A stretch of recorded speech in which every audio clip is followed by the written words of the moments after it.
Der Statist als bei Wirklichkeit des Substantiellen Willens. Die in dem zu seiner Allgemeinheit der Hochbenen daran Selbstbewusstsein hat. Das und für sich vernünftig. Die Substantial Inhalt ist absoluter unbeweglicher Selbstzweck, an welchem die Freiheit zu ihrem höchsten Recht kommt. So wie dieser Hensweg das höchste Recht gegen in Selten hat. Der höchste Pflicht es ist, Mitglieder des Staats zu sein. G.W.F. Hegel. Grundlinien der Philosophie des Rechts.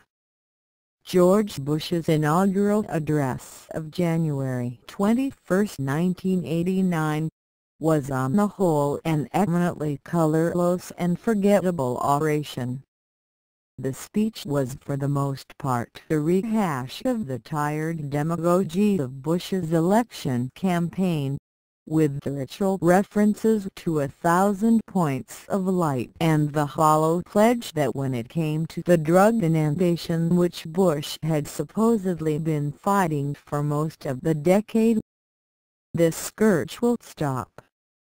Bush talked of stewardship being passed on from one generation to another. There was almost nothing about the state of the U.S. economy. Bush was preoccupied with the divisiveness left over from the Vietnam era, and this he pledged to end in favor of the return to bipartisan consensus between the President and the Congress, since the statute of limitations has been reached. This is a fact. The final lesson of Vietnam is that no great nation can long afford to be sundered by a memory. There is good reason to believe that Bush was already contemplating the new round of foreign military adventures which were not long in coming. One thing is certain. Bush's inaugural address contained no promise to keep the peace of the sort that had figured in his New Orleans acceptance speech back in August. The characteristic note of Bush's remarks came at the outset, in the passages in which he celebrated the triumph of the American variant of the bureaucratic authoritarian police state, based on usury, which chooses to characterize itself as freedom. We know what works. Freedom works. We know what's right. Freedom is right. We know how to secure a more just and prosperous life for man on earth, through free markets, free speech, free elections, and the exercise of free will unhampered by the state. For the first time in this century, for the first time perhaps in all history, man does not have to invent a system by which to live. We don't have to talk late into the night about which form of government is better. We don't have to wrest justice from the kings. We only have to summon it from within ourselves. We must act on what we know. Footnote 1. After the inauguration ceremonies at the Capitol were completed, George and Barbara Bush descended Pennsylvania Avenue towards the White House in a triumphant progress, getting out of their limousine every block or two to walk among the crowds and savor the ovations. George Bush, imperial administrator and bureaucrat, had now reached the apex of his career, the last station of the Cursue's honor room, the chief magistracy. Bush now assumed leadership of a Washington bureaucracy that was increasingly focused on itself and its own aspirations, convinced of its own omnipotence and infallibility, of its own manifest destiny to dominate the world. It was a heady moment, full of the stuff of megalomaniac delusion. Imperial Washington was now aware of the increasing symptoms of collapse in the Soviet Empire. The feared adversary for decades of the Cold War was collapsing. Germany and Japan were formidable economic powers, but they were led by a generation of politicians who had been well schooled in the necessity of following Anglo-Saxon orders. France had abandoned her traditional Gaullist policy of independence and sovereignty, and had returned to the civism of the old Fourth Republic under Bush's Freemasonic confrere François Mitterrand. Opposition to Washington's imperial designs might still come from leading states of the developing sector, from India, Brazil, Iraq and Malaysia, but the imperial administrators, puffed up with their xenophobic contempt for the former colonials, were confident that these states could Northeast easily defeated, and that the Third World would meekly succumb to the installation of Anglo-American puppet regimes in the way that the Philippines and so many Latin American countries had during the 1980s. Bush could also survey the home front with self-congratulatory complacency. He had won a congressional election in his designer district in Houston, but in 1964 and 1970 majorities at the polls had proven mockingly elusive. Now, for just the second time in his life, he had solved the problem of winning a contested election, and this time it had been the big one. Bush had at one stroke fulfilled his greatest ambition and solved his most persistent problem, that of getting himself elected to public office. He had dealt successfully with the thorny issue of governance in the domestic sphere, foiling the jinx that had dogged all sitting vice presidents seeking to move up after Martin Van Buren's success in 1836. Bush assembled a team of his fellow Malthusian bureaucrats and administrators from among those officials who had staffed Republican administrations going back to 1969. The year that Nixon chose Kissinger for the National Security Council. Persons like Scowcroft, Baker, Carlo Hills, and Bush himself had, with few exceptions, been in or around the federal government and especially the executive branch for most of 2 decades, with only the brief hiatus of Jimmy Carter to let them fill their pockets in private sector influence peddling. Bush's cabinet and staff was convinced it boasted the most powerful battery of resumes, the most consummate experience, the most impeccable credentials, of any management team in the history of the world. All the great issues of policy had been solved under Nixon, Ford, and Reagan. The geopolitical situation was being brought under control. All that remained was to consolidate and perfect the total administration of the world according to the policies and procedures already established, while delivering mass consensus through the same methods that had just proven unbeatable in the presidential campaign. The Bush team was convinced of its own inherent superiority to the Mandarin Chinese, the Roman and Byzantine, the Ottoman, the Austrian, the Prussian, the Soviet, and to all other bureaucratic authoritarian regimes that had ever existed on the planet. Only the British East India Company was even in the same league. thought the theorists of usury on the Bush team. Pride goeth ever before a fall. By late 1991, this same team had acquired the deserved reputation of a gaggle of maladroit buffoons. These triumphant bureaucrats, and above all George Bush himself, were not kindly disposed to old Ronald Reagan, in whose shadow they had labored for so long. How many of them had been consumed with rage when plum posts had been given to Reagan's fast-buck California parvenu cronies? How they had cursed Reagan for a sentimental pushover when he made concessions to Gorbachev. The bureaucrats would not join Reagan in slobbering over Gorbachev, at least not right away. They were there to drive a hard bargain, to make sure the Soviet Empire collapsed. They had accepted Reagan as a useful facade, a harmless vaudeville act to keep the great unwashed masses amused while the bureaucrats carried out their machinations.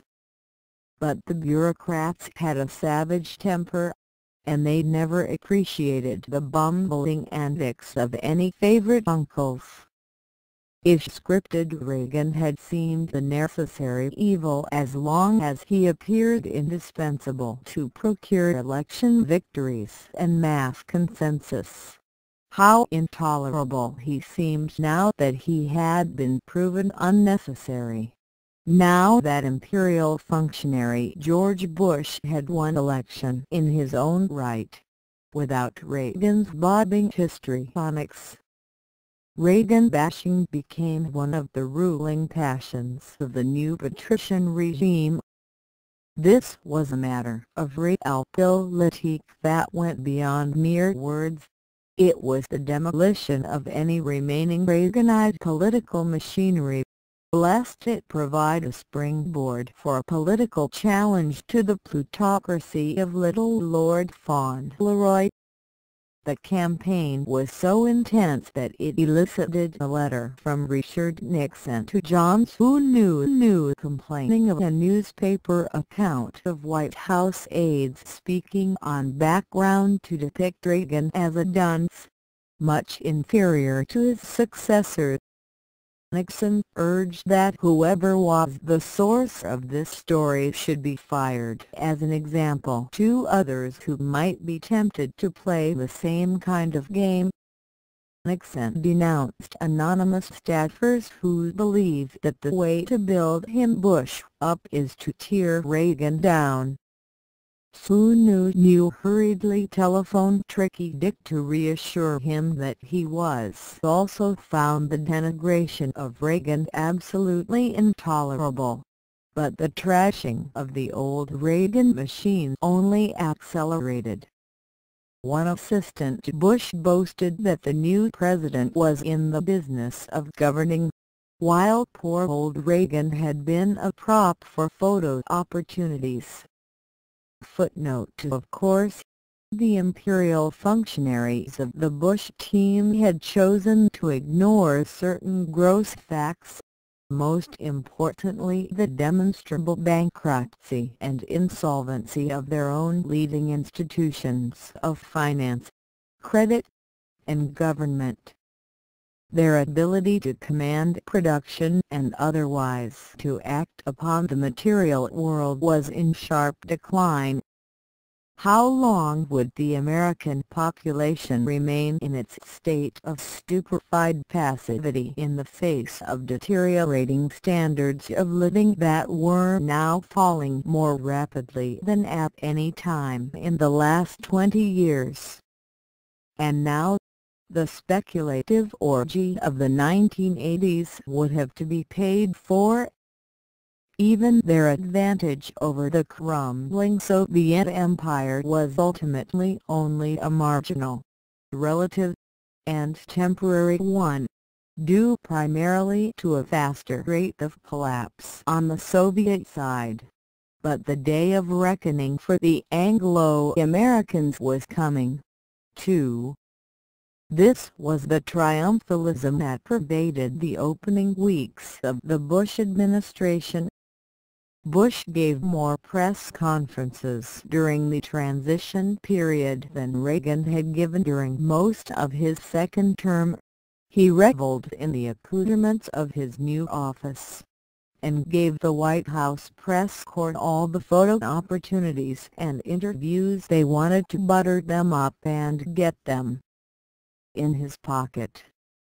These fatuous delusions of grandeur were duly projected upon the plane of the philosophy of history by an official of the Bush administration, Francis Fukuyama, the deputy director of the State Department Policy Planning Staff, the old haunt of Hermanites like Paul Nitze and George Kennan. In the winter of 1989, during Bush's first 100 days in office, Fukuyama delivered a lecture to the Owen Foundation which was later published in the National Interest Quarterly under the title of The End of History. Imperial Administrator Fukuyama had studied under the reactionary elitist Count Blum, and was conversant with the French Neo-Enlightenment semiotic or semi-idiotic school of Derrida, Foucault, and Roland Barthes, whose 0 degree of writing Fukuyama may have been striving to attain. Above all, Fukuyama was a follower of Hegel in the interpretation of the French post-war neo-Hegelian and Alexander Kurgi. Fukuyama qualifies as the official ideologue of the Bush regime. His starting point is the unabashed victory of economic and social liberalism, meaning by that the economic and political system reaching its maturity under Bush, what the State Department usually calls democracy. The triumph of the West, of the Western idea, is evident first of all in the total exhaustion of viable systematic alternatives to Western liberalism. Fukuyama wrote, "The triumph of the Western political idea is complete. Its rivals have been routed. Political theory, at least the part concerned with defining the good polity, is finished," Fukuyama opined. The Western idea of governance has prevailed. What we may be witnessing is not just the end of the Cold War, or the passing of a particular period of post-war history, but the end of history as such, that is, the end point of mankind's ideological evolution and the universalization of Western liberal democracy as the final form of human government. According to Fukuyama, communism as an alternative system had been thoroughly discredited in the USSR, China, and the other communist countries. Since there are no other visible models contending for the right to shape the future, he concludes that the modern American state is the final, rational form of society and state. There are of course large areas of the world where governments and forms of society prevail which diverge radically from Fukuyama's Western model, but he answers this objection by explaining that backward, still historic parts of the world exist and will continue to exist for some time. It is just that they will never be able to present their forms of society as a credible model or alternative to liberalism. Since Fukuyama presumably knew something of what was in the Bush administration pipeline, he carefully kept the door open for new wars and military conflicts, especially among historic states, or between historic and post-historic powers. Both Panama and Iraq would, according to Fukuyama's typology, fall into the historic category. Thus, in the view of the early Bush administration, the planet would come to be dominated more and more by the universal homogeneous state, the mixture of liberal democracy in the political sphere combined with easy access to VCRs and stereos in the economic. The arid banality of that definition is matched by Fukuyama's dazzled tribute to the spectacular abundance of advanced liberal economies and the infinitely diverse consumer culture. Fukuyama, it turns out, is a resident of the privileged enclave for imperial functionaries that is Northeast Virginia, and so has little understanding of the scope of U.S. domestic poverty and immigration. This is not to say that there are not rich people and poor people in the United States, or that the gap between them has not grown in recent years. But the root causes of economic inequality have less to do with the underlying legal and social structures of our society, which remain fundamentally egalitarian and moderately redistributionist, as with the cultural and social characteristics of the groups that make it up, which are in turn the historical legacy of pre-modern conditions. Thus black poverty in the United States, for example, is not the inherent product of liberalism, but is rather the legacy of slavery and racism which persisted long after the formal abolition of slavery. For Fukuyama, writing at a moment when American class divisions were more pronounced than at any time in human memory, the egalitarianism of modern America represents the essential achievement of the classless society envisioned by Marx. As a purveyor of official doctrine for the Bush regime, Fukuyama is bound to ignore 20 years of increasing poverty and declining standards of living for all Americans, which has caused an even greater retrogression for the black population. There is no way that this can be chalked up to the heritage of slavery. It is not far from the end of history to Bush's later slogans of the New World Order and the Imperial Pax Universalis. It is ironic but lawful that Bush should have chosen Neil Hegelian as apologist for his regime. Hegel was the arch-obscurantist, philosophical dictator, and saboteur of the natural sciences. He was the ideologue of Metternich's Holy Alliance system of police states in the post-1815 oligarchic restoration in Europe imposed by the Congress of Vienna. When we mention Metternich, we have at once brought Bush's old patron Kissinger into play, since Metternich is well known as his ego ideal. Hegel deified the bureaucratic authoritarian state machinery of which he was a part as the final embodiment of rationality in human affairs, beyond which it was impossible to go. Hegel told intellectuals to be reconciled with the world they found around them, and pronounced philosophy incapable of producing ideas for the reform of the world. As Hegel put it in the famous preface to the Philosophy of Right, "Wenn die Philosophie ihr Grau in Grauwelt, dann ist eine Gestalt des Lebens alt geworden, und die Grau in Grau lässt sich nicht verjüngen, sondern nur erkennen. Die Jugend der Minerva beginnt erst bei der in Brischenden die Morangeren Flood." References to Hagel's Howl of Minerva have been a staple of Washington cocktail party chatter during the Bush years. As Fukuyama put it, the end of history will be a very sad time.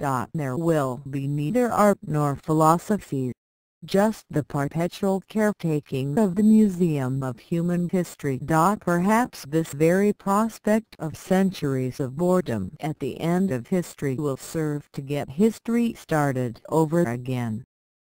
Footnote 3. The Bush regime thus took shape as a bureaucratic, authoritarian stewardship of the financial interests of Wall Street and the City of London. Many saw in the Bush team the patrician financiers of the Rockefeller administration that never was. The groups in society were to be served were so narrowly restricted that the Bush administration often looked like a government that had totally separated itself from the underlying society and had constituted itself to govern in the interests of the bureaucracy itself. Since Bush was irrevocably committed to carrying forward the policies that had been consolidated and institutionalized during the previous 8 years, the regime became more and more rigid and inflexible. Active opposition, or even the dislocations occasioned by administration policies, were therefore dealt with by the repressive means of the police state. The Bush regime could not govern, but it could indict, and the discrediting committee was always ready to vilify. Some observers spoke of a new form of Bonapartism sui generis, but the most accurate description for the Bush combination was the administrative fascism. Bush's cabinet reflected several sets of optimizing criteria. The best way to attain the top cabinet post was to belong to a family that had been allied with the Bushwalker clan over a period of at least half a century, and to have served as a functionary or fundraiser for the Bush campaign. This applied to Secretary of State James Baker III, Secretary of the Treasury Nicholas Brady, Secretary of Commerce Robert Mosbacher, and Bush's White House counsel and top political advisor, C. Boyden Gray. The second Royal Road to high office was to have been an officer of Kissinger Associates, the international consulting firm set up by Bush's lifelong patron, Henry Kissinger. In this category we find General Brent Scowcroft, the former chief of the Kiss' Washington office, and Lawrence Eagleburger, the dissipated wreck who was named to the No. 2 post in the State Department, under Secretary of State. Eagleburger had been the president of Kissinger Associates. The ambassadorial or proconsul list was also rife with Kissingerian pedigrees. A prominent one was John Negroponte, Bush's ambassador to Mexico. Overlapping with this last group were the veterans of the 1974–77 Ford administration, one of the most Freemasonic in recent U.S. history. National Security Council Director Brent Scowcroft, for example, was simply returning to the job that he had held under Ford as Kissinger's alter ego inside the White House. Dick Cheney, who eventually became Secretary of Defense, had been Ford's White House Chief of Staff. Cheney had been executive assistant to the director of Nixon's Office of Economic Opportunity way back in 1969. In 1971 he had joined Nixon's White House staff as Don Rumsfeld's deputy. From 1971 to 1973, Cheney was at the Cost of Living Council, working as an enforcer for the infamous Phase II wage freeze in Nixon's economic stabilization program. The charming Carlo Hills, who became Bush's trade representative, had been Ford's Secretary of Housing and Urban Development. William Sidemont and James Baker and Federal Reserve Board Chairman Alan Greenspan, a Reagan holdover who was the chairman of Ford's Council of Economic Advisers, had also been in the picture under Gerry Ford. Bush also extended largesse to those who had assisted him in the election campaign just concluded. At the top of this list was Governor John Sununu of New Hampshire, who would have qualified as the modern Nostradamus for his exact prediction of Bush's 9% margin of victory over Dole in the New Hampshire primary. Unless he had helped to arrange it with vote fraud. Another way to carry off the top plum in the Bush regime was to have participated in the cover-up of the Iran-Contra scandal. The leading role in that cover-up had been assumed by Reagan's own Blue Ribbon Commission of Notables, the Tower Board, which carried out the White House's own in-house review of what had allegedly gone wrong, and had scapegoated on Reagan for a series of misdeeds that actually belonged at the doorstep of George Bush. The members of that board were former GOP Senator John Tower of Texas, General Brent Scowcroft, and former Senator Edmund Muskie, who had been Secretary of State for Carter after the resignation of Cyrus Vance. Scowcroft, who shows up under many headings, was ensconced at the NSC. Bush's original candidate for Secretary of Defense was John Tower, who had been the point man of the 1986-87 cover-up of Iran-Contra during the months before the congressional investigating committees formally got into the act. Tower's nomination was rejected by the Senate after he was accused of being drunken and promiscuous by Paul Weyrich, a Buckalite activist, and others.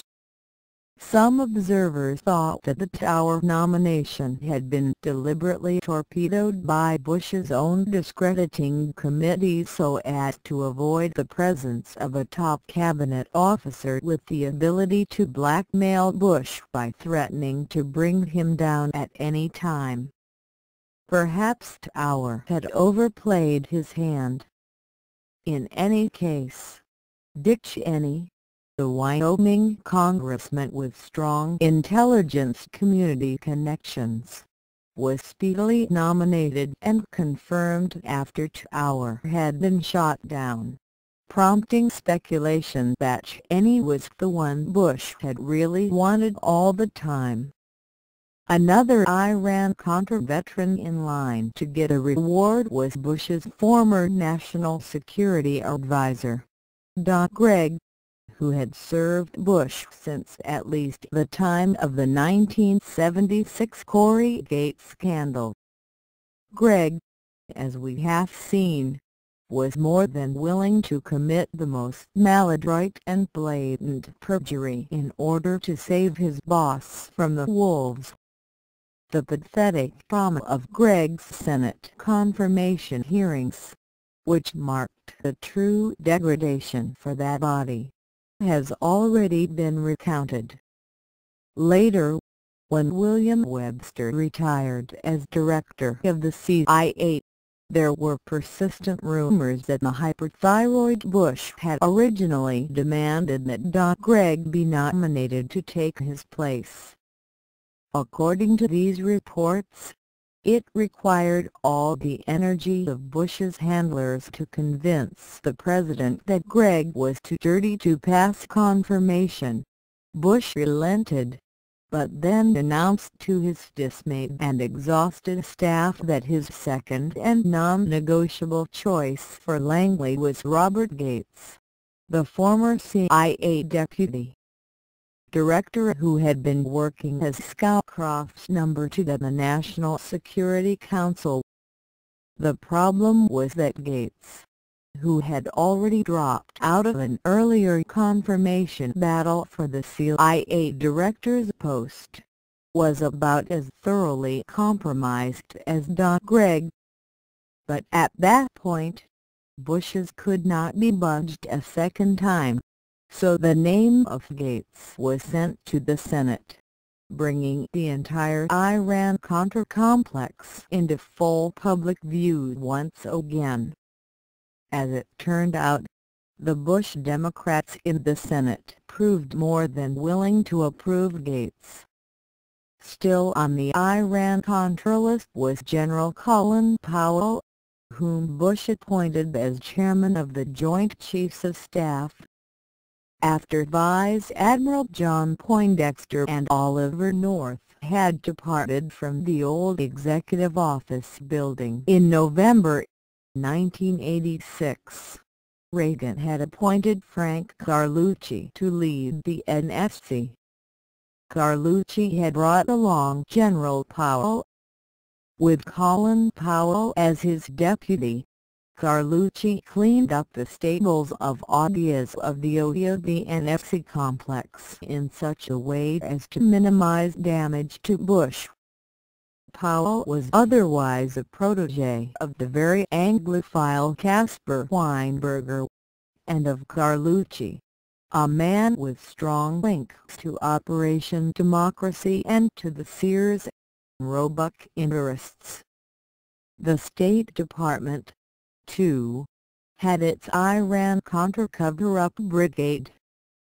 First came Thomas R. Pickering, chosen by Bush to take over his old post as U.S. Ambassador to the United Nations, a job with cabinet rank. When Pickering was U.S. Ambassador to El Salvador during the 1984–85 period, he helped arrange shipment of more than $1 million of military equipment to the Contras, all during a time when this was forbidden by U.S. law, according to his own testimony before the Congressional Iran-Contra investigating committees. Pickering did not report any of his doings to the State Department, but instead kept in close touch with Don Gregg, Felix Rodriguez, and Oliver North of Bush's retinue. Pickering, when he was ambassador to Israel in 1985–86, was also in on Israeli third country arms shipments to Iran that were supposed to secure the release of certain hostages held in nearby Lebanon. Footnote for this vulgar, gun-running filibusterer is now the arrogant spokesman for Bush's New World Order among the 5 permanent members of the United Nations Security Council, where he dispenses imperial threats and platitudes. Still on the Iran-Contra cover-up honors list we find Reginald Bartholomew, Bush's choice as Under-Secretary of State for Security Affairs, Science, and Technology. Bartholomew was U.S. Ambassador in Beirut in September–November 1985, when an Israeli shipment of 500 US-made TOW anti-tank missiles was followed by the release of Rev. Benjamin Weir, an American hostage held by the pro-Iranian Islamic Jihad. According to the testimony of then Secretary of State George Shultz to the Tower Board, Bartholomew was working closely with Oliver North on a scheme to use Delta Force commandos to free any hostages not spontaneously released by Islamic Jihad. According to Shultz, Bartholomew told him on September 4, 1985 that North was handling an operation that would lead to the release of all 7 hostages. Footnote 5 Other choice appointments went to longtime members of the Bush network. These included Manuel Lujan, who was tapped for the Department of the Interior, and former Representative Ed Derwinski, who was given the Veterans Administration, shortly to be upgraded to a cabinet post. A prominent figure of Bush's first year in office was William Riley, tapped to be administrator of the Environmental Protection Agency, the Green Police of the regime. Riley had been closely associated with the oligarchical financier Russell Train at the U.S. branch of Prince Philip's World Wildlife Fund and the Conservation Foundation. So many top cabinet posts were thus assigned on the basis of direct personal services rendered to George Bush that the collegial principle of any oligarchic system would appear to have been neglected. There were relatively few key posts left over for distribution to political financial factions who might reasonably expect to be brought on board by being given a seat at the cabinet table. Richard Thornburg, the creature of the Mellon interests who had been given his job under Reagan, was allowed to stay on, but this led to a constant guerrilla war between Thornburg and Baker, with the obvious issue being the 1996 succession to Bush. Clayton Uter went to the Department of Agriculture because that was what the International Grain Cartel wanted. The choice of Jack Kemp, the 1988 presidential candidate with a loyal conservative populist base, for housing and urban development appeared inspired more by Bush's desire to prevent a challenge from emerging on his right in the GOP primaries of 1992 than by the need to cater to an identifiable financier faction. The tapping of Reagan's Secretary of Education, William Bennett, a leading right-wing ideologue and possible presidential prospect, to be drug czar, is a further example of the same thinking. The selection of Elizabeth Hanford Dole to be Secretary of Labor was dictated by similar intra-GOP considerations, namely the need to placate the angry Republican minority leader, Senator Bob Dole of Kansas, the darling of Dwayne Andreas of Archer Daniels Midland and the rest of the grain cartel. Later reshuffling of the Bush cabinet has conformed to the needs of getting an intrinsically weak candidate re-elected, especially by accentuating the Southern strategy. When Laurel Cardozo left the Department of Education, he was replaced by former Tennessee Governor Lamar Alexander. When Bennett had to be replaced as drug czar, the nod went to another Republican former Southern governor, Bob Martinez of Florida. All of this was to build the Southern base for 1992. When Thornburg quit as Attorney General to run for the Senate in Pennsylvania in the vain hope of positioning himself for 1996, Bush tapped Thornburg's former number 2 at Justice, William P. Barr, who had been a CIA officer when Bush was CIA director in 1976, for this key police state post. But all in all, this cabinet was very much an immediate reflection of the personal network and interests of George Bush, and not representative of the principal financier factions who control the United States.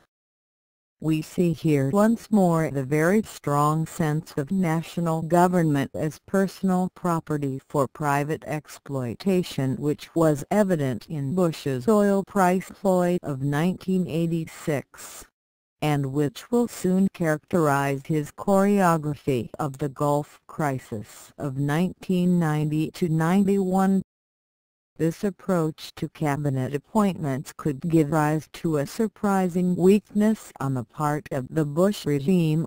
Should the principal financier factions become disaffected in the wake of the banking and currency panic towards which Bush's policies are steering the country? Bush's shameless exploitation of political appointments and plum jobs for blatant personal advantage became the national scandal when he began to assign certain ambassadorial posts.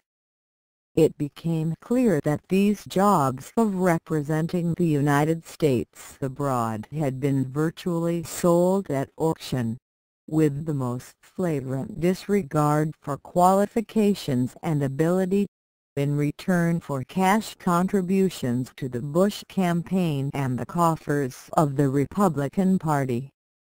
These appointments were carried out with Bush's approval by a transition team of GOP pollster Bob Teeter, Bush's campaign aide Craig Fuller, who had lost out on his bid to be White House Chief of Staff, campaign press secretary Sheila Tate, and longtime Bush staffer Chase Hunter.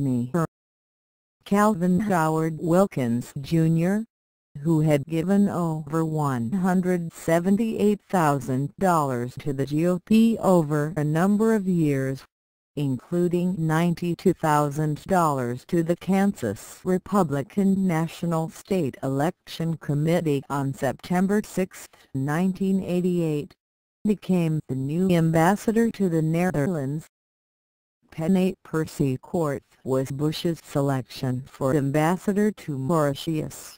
Ms. Korth was a crack GOP fundraiser. Della M. Newman, tacked for New Zealand, had been Bush's campaign chairman in Washington state. Joy Silverman, Bush's choice for Barbados, had contributed $180,000. Joseph B. Gilderhorn, destined for Switzerland, had coughed up $200,000. Fred Bush, allegedly not a relative but certainly a former aide and leading fundraiser, was the new president's original pick for Luxembourg. Joseph Zappala, who gave $100,000, was put up for the Madrid embassy. Melvin Sembler, another member of Team 100, was tapped for Australia. Fred Zether, the Bush crony who had already been the ambassador to Micronesia, was nominated for the Overseas Private Investment Corporation, despite a congressional probe of alleged corruption. Footnote 6. As with any group of rapacious oligarchs, the Bush cabinet was prone to outbreaks of intestine factional warfare among various contending cliques. During the first days of the new administration, Bush's White House counsel Boyd Gray was hit by reports that, despite his high government positions over the recent years, he had retained the lucrative post as chairman of the board of his family's communications company, raising the clear problems of conflicts of interest. Gray thereupon quit his chairman's post and, following the Bush's own example, put his stock into a blind trust. Gray then lashed out against Baker by leaking the fact that Baker, during all his years as White House Chief of Staff and Secretary of the Treasury, had kept extensive holdings of Chemical Banking Corporation, a lending institution that had a direct interest in Baker's handling of debt negotiations with Third World debtor countries within the framework of the infamous and failed Baker Plan for International Debt Service Maintenance. Boyd Gray also retaliated against Baker by questioning the constitutionality of a deal negotiated by Baker with the Congress for aid to the Nicaraguan Contras, the deal which Newsweek classified as Bush's only foreign policy success during his first 2 months in office.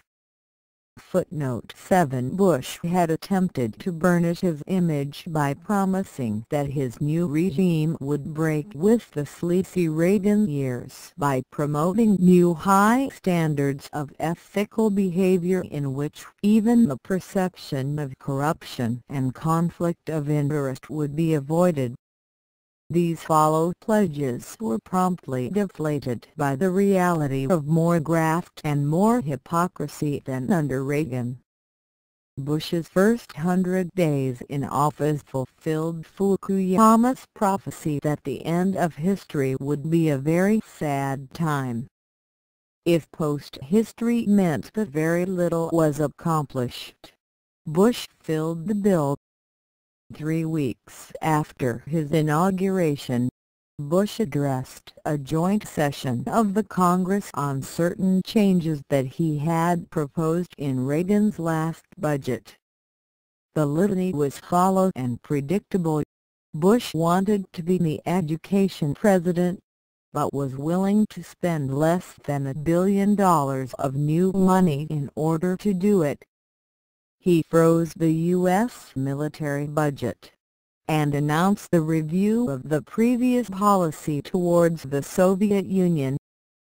This last point meant that Bush wanted to wait to see how fast the Soviets would in fact collapse before he would even discuss trade normalization, which had been the perspective held out to Moscow by Reagan and others. Bush said he wanted to join with drug czar Bennett in leading the charge in the war on drugs. Bush also wanted to be the environmental president. This was a far more serious aspiration. Shortly after the election, Bush had attended the Gala Centennial Awards dinner of the very oligarchical National Geographic Society.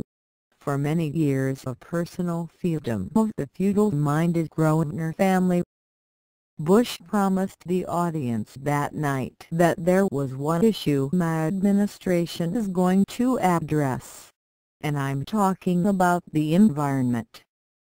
Bush confided that he had been coordinating his plans with British Prime Minister Margaret Thatcher, and that he had agreed with her on the necessity for international cooperation on green issues. "We will support you," intoned Gilbert Grosvenor, a fellow Yale alumnus. Planet Earth is at risk.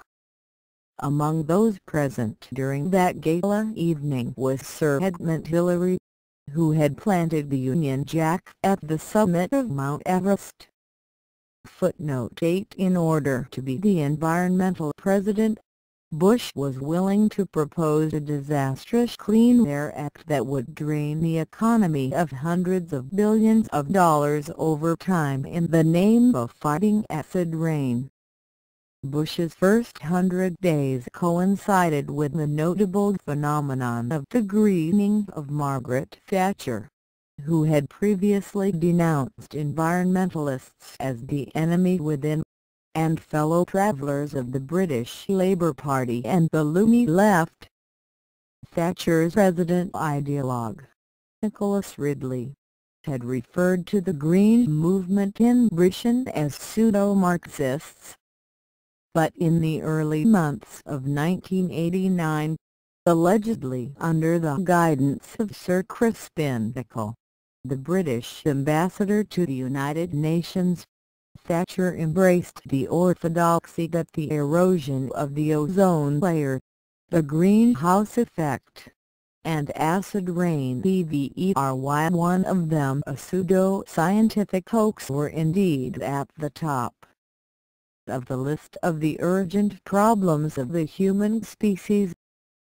Thatcher's acceptance of the Green orthodoxy permitted the swift establishment of a total environmentalist Malthusian consensus in the European Community, the Group of Seven, and other key international forums.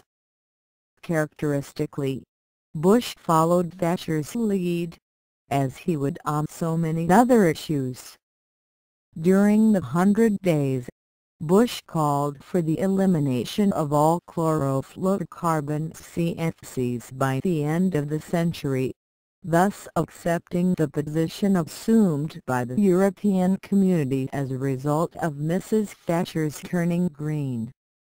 Bush told the National Academy of Sciences that new scientific advancements had permitted the identification of a serious threat to the ozone layer.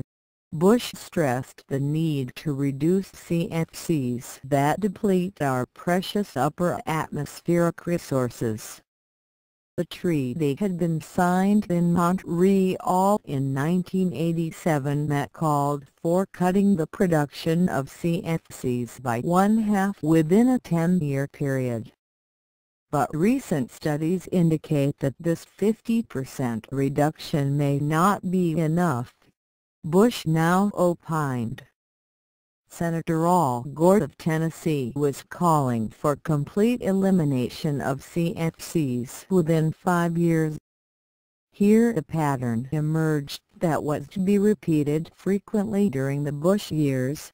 Bush would make sweeping concessions to the environmentalist Luddites, but would then be denounced by them for measures that were insufficiently radical.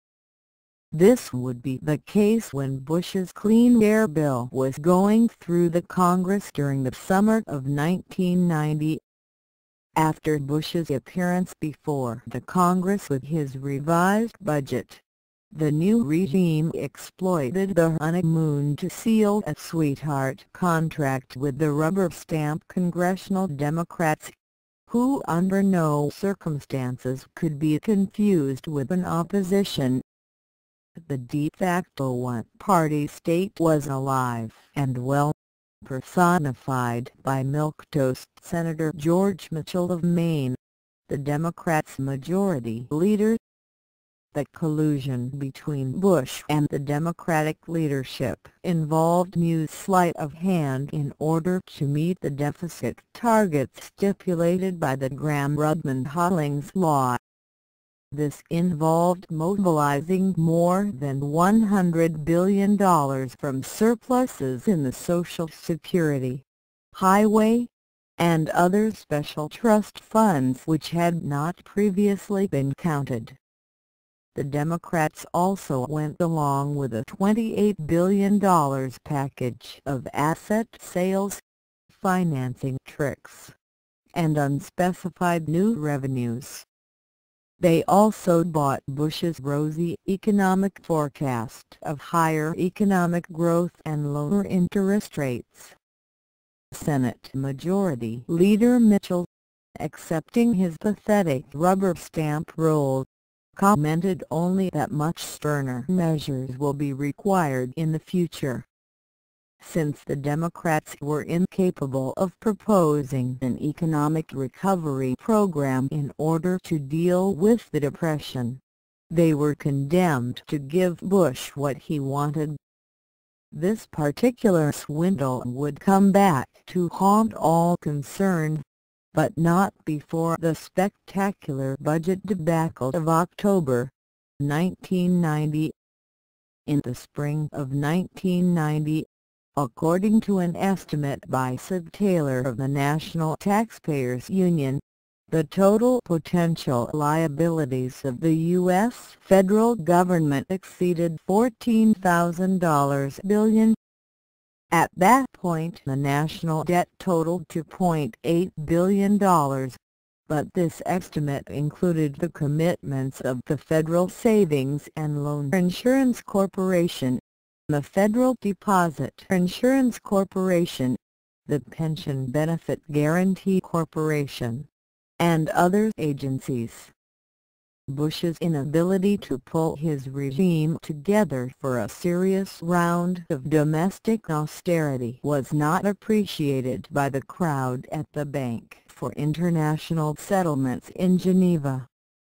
Evelyn Rothschild's Lund, an economist, summed up the international banking view of Georgia's temporizing on this score with its headline, "Bush Bumbles." A few weeks into the new administration, it was the collapse of the FSLIC, studiously ignored by the waning Reagan administration, that reached critical mass. On February 6, 1989, Bush announced measures that his image-mongers billed as the most sweeping and significant piece of financial legislation since the creation of the Federal Reserve Board on the eve of World War I. This was the savings and loan bailout, a new orgy in the monetization of debt, and a giant step towards the consolidation of a neo-fascist corporate state. At the heart of Bush's policy was his refusal to acknowledge the existence of an economic crisis of colossal proportions which had among its symptoms the gathering collapse of the real estate market after the stock market crash of October 1987. The sequence of a stock market panic followed by a real estate and banking crisis closely followed the sequence of the Great Depression of the 1930s. But Bush violently rejected the existence of such a crisis, and was grimly determined to push on with more of the same.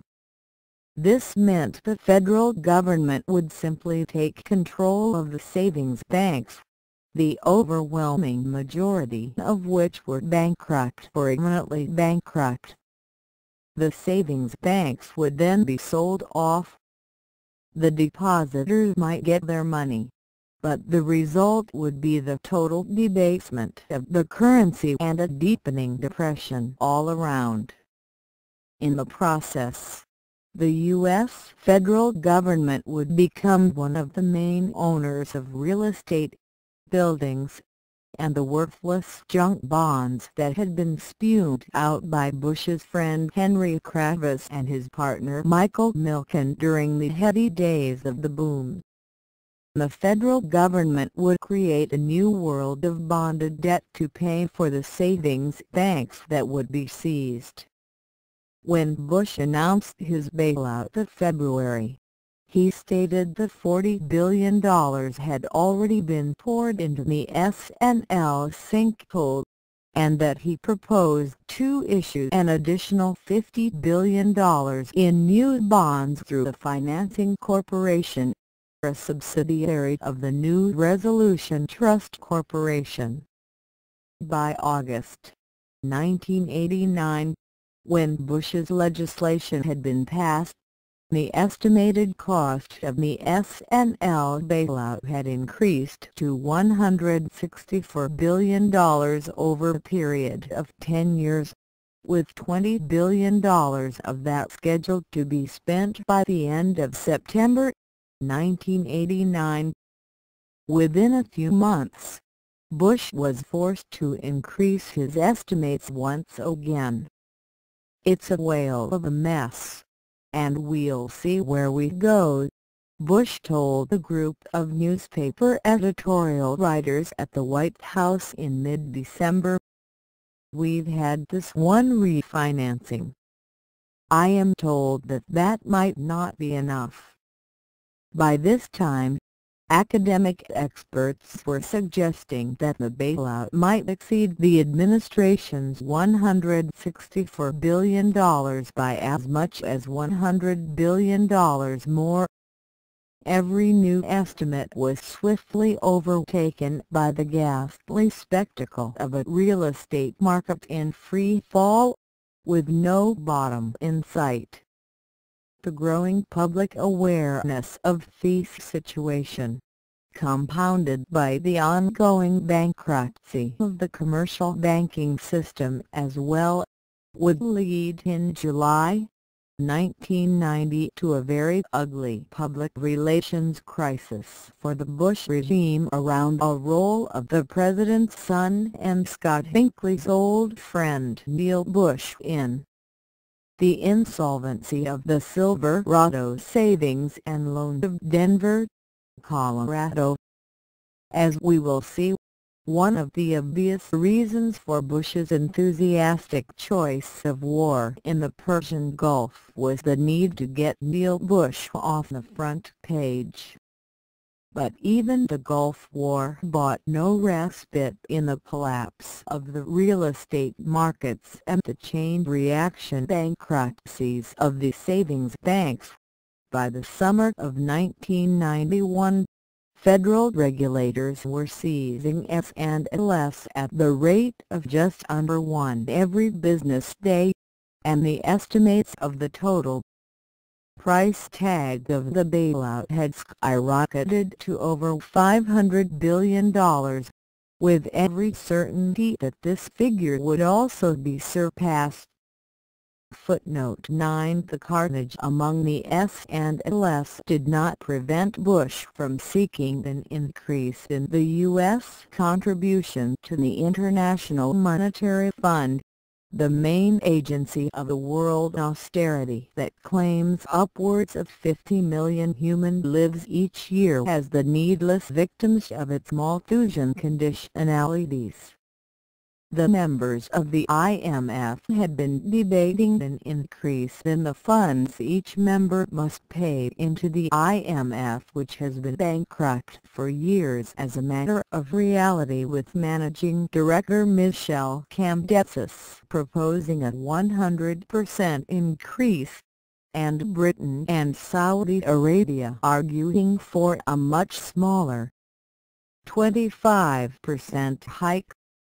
Bush attempted to mediate and resolve the dispute with a proposal for a 35% increase, equal to an $8 billion additional payment by the U.S. This sum was equal to more than 3 times the yearly expenditure for the highly successful, but tragically underfunded women, infants and children WIC program of the U.S. Department of Agriculture, which attempted to provide a high-protein and balanced food supplement to mothers and their offspring. WIC underwent savage cuts during the first year of the Bush regime, causing many needy women who sought its benefits to be turned away and denied even such modest quantities of surplus cheese, powdered milk, and orange juice as the program provides. Footnote 10. As the Depression deepened, Bush had only one idea: to reduce the capital gains tax rate from 28% to 15%. This was a proposal for a direct public subsidy to the vulture legions of Kravis, Litka, Pickens, Milken, Brady, Mosbacher, and the rest of Bush's apostles of greed. The Bushmen estimated that a capital gains tax reduction in this magnitude would cost the Treasury some $25 billion in lost receipts over 6 years, a crass underestimate. These funds, argued the Bushmen, would then be invested in high-tech plant and equipment, creating new jobs and new production. In reality, the funds would have flowed into bigger and better leveraged buyouts, which were still being attempted after the crash of the junk bond market with the failure of the United Airlines buyout in October 1989. But Bush had no serious interest in, or even awareness of, commodity production. His policies had now brought the country to a brink of a financial panic in which 75% of the current prices of all stocks, bonds, debentures, mortgages, and other financial paper would be wiped out.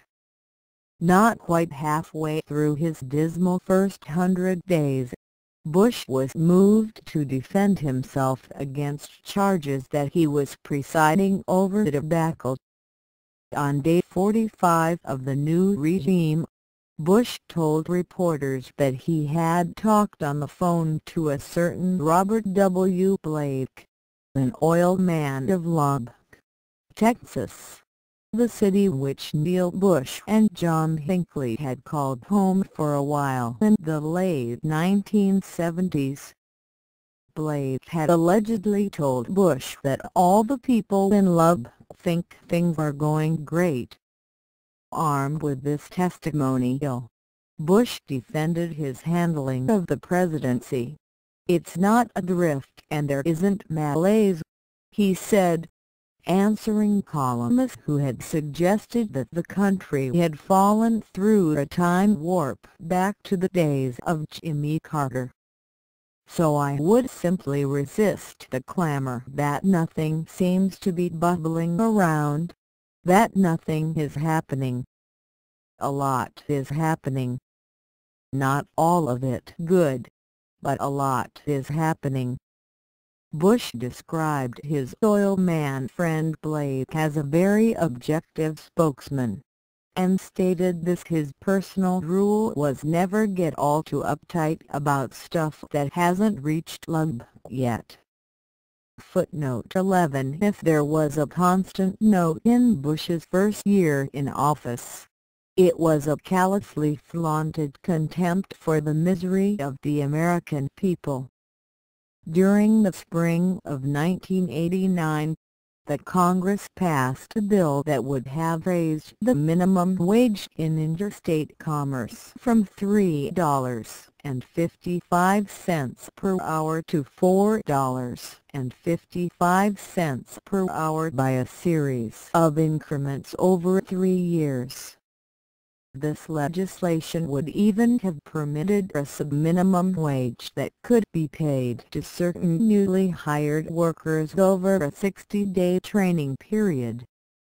Bush vetoed this measure because the $4.55 minimum wage was 30 cents an hour higher than he wanted, and because he demanded a sub-minimum wage for all new employees for the first 6 months on the job, regardless of their previous experience or training.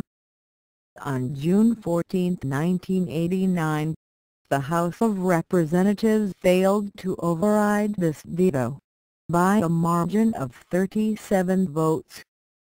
Later, Bush signed legislation to raise the minimum wage to $4.25 per hour over 2 years, with a sub-minimum training wage applicable only to teenagers and only during the first 90 days of the teenagers' employment, with the possibility of a second 90-day training wage stint if they moved on to a different employer.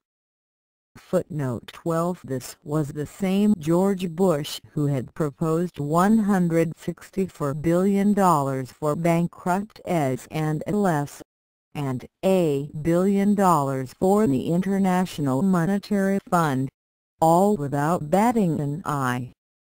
Before Christmas, 1988, and during other holiday periods, Bush customarily joined his billionaire crony William Stamps Farish at his Lazy F ranch near Beeville, Texas, for the two-man's traditional holiday quail hunt. This was the same William Stamps Farish whose grandfather, the president of Standard Oil of New Jersey, had financed Heinrich Himmler. William Stamps Farish II's investment bank in Houston, W.S. Farish and Company had at one time managed the personal blind trust into which Bush had placed his personal investment portfolio. Farish was rich enough to vaunt 5 addresses: Beeville, Texas; Plains and Farm in the Versailles, Kentucky Bluegrass, Florida; and 2 others. Farish's hobby for the past several decades had been the creation of his own top-flight farm for the raising of thoroughbred horses. This was the 3,000-acre Lazy F Ranch, with its 10-horse barns, for sumptuous residences, 100 employees, and other improvements. Over the years, Farish has saddled winners in the 1972 Preakness and the 1987 Belmont Stakes, and bred 80 stakes winners over the past decade. Farish, who is married to Sarah Sharp, the daughter of a DuPont heiress, had worked with Bush as an aide during the 1964 Senate campaign. Farish was rich enough to extend his largesse even to Queen Elizabeth II of the United Kingdom, probably the richest individual in the world. The Queen has visited Farish's horse farm at least 4 times over the past few years, traveling by Royal Air Force jetliner to the Bluegrass Airport in Lexington, Kentucky, accompanied by mares which Her Majesty wishes to breed with Farish's $1 million prize stallions.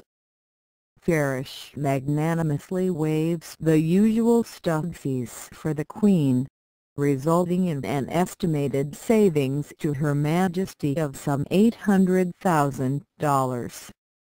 Farish's social circle is rounded out by such plutocrats as Clarence Sharbour, a fellow member of the horsey set who also happens to own the bank, the hotel, the radio station, oil wells, and an estimated 1/2 of the city of Midland, Texas, the old Bush bastion in the Permian Basin. Farish has been described as the Bush regime's counterpart to Bebe Rebozo, Richard Nixon's sleazy crony. According to Bush, when he is watching movies, hunting, and playing tennis with his old friend Farish, we talk about issues.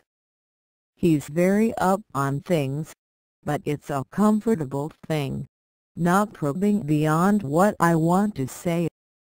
Michael York of The Washington Post wrote that Farish says he'll always be one of Bush's biggest boosters, and he's ready at a moment's notice to make the resume argument in favor of Bush's being the best prepared man ever to become president.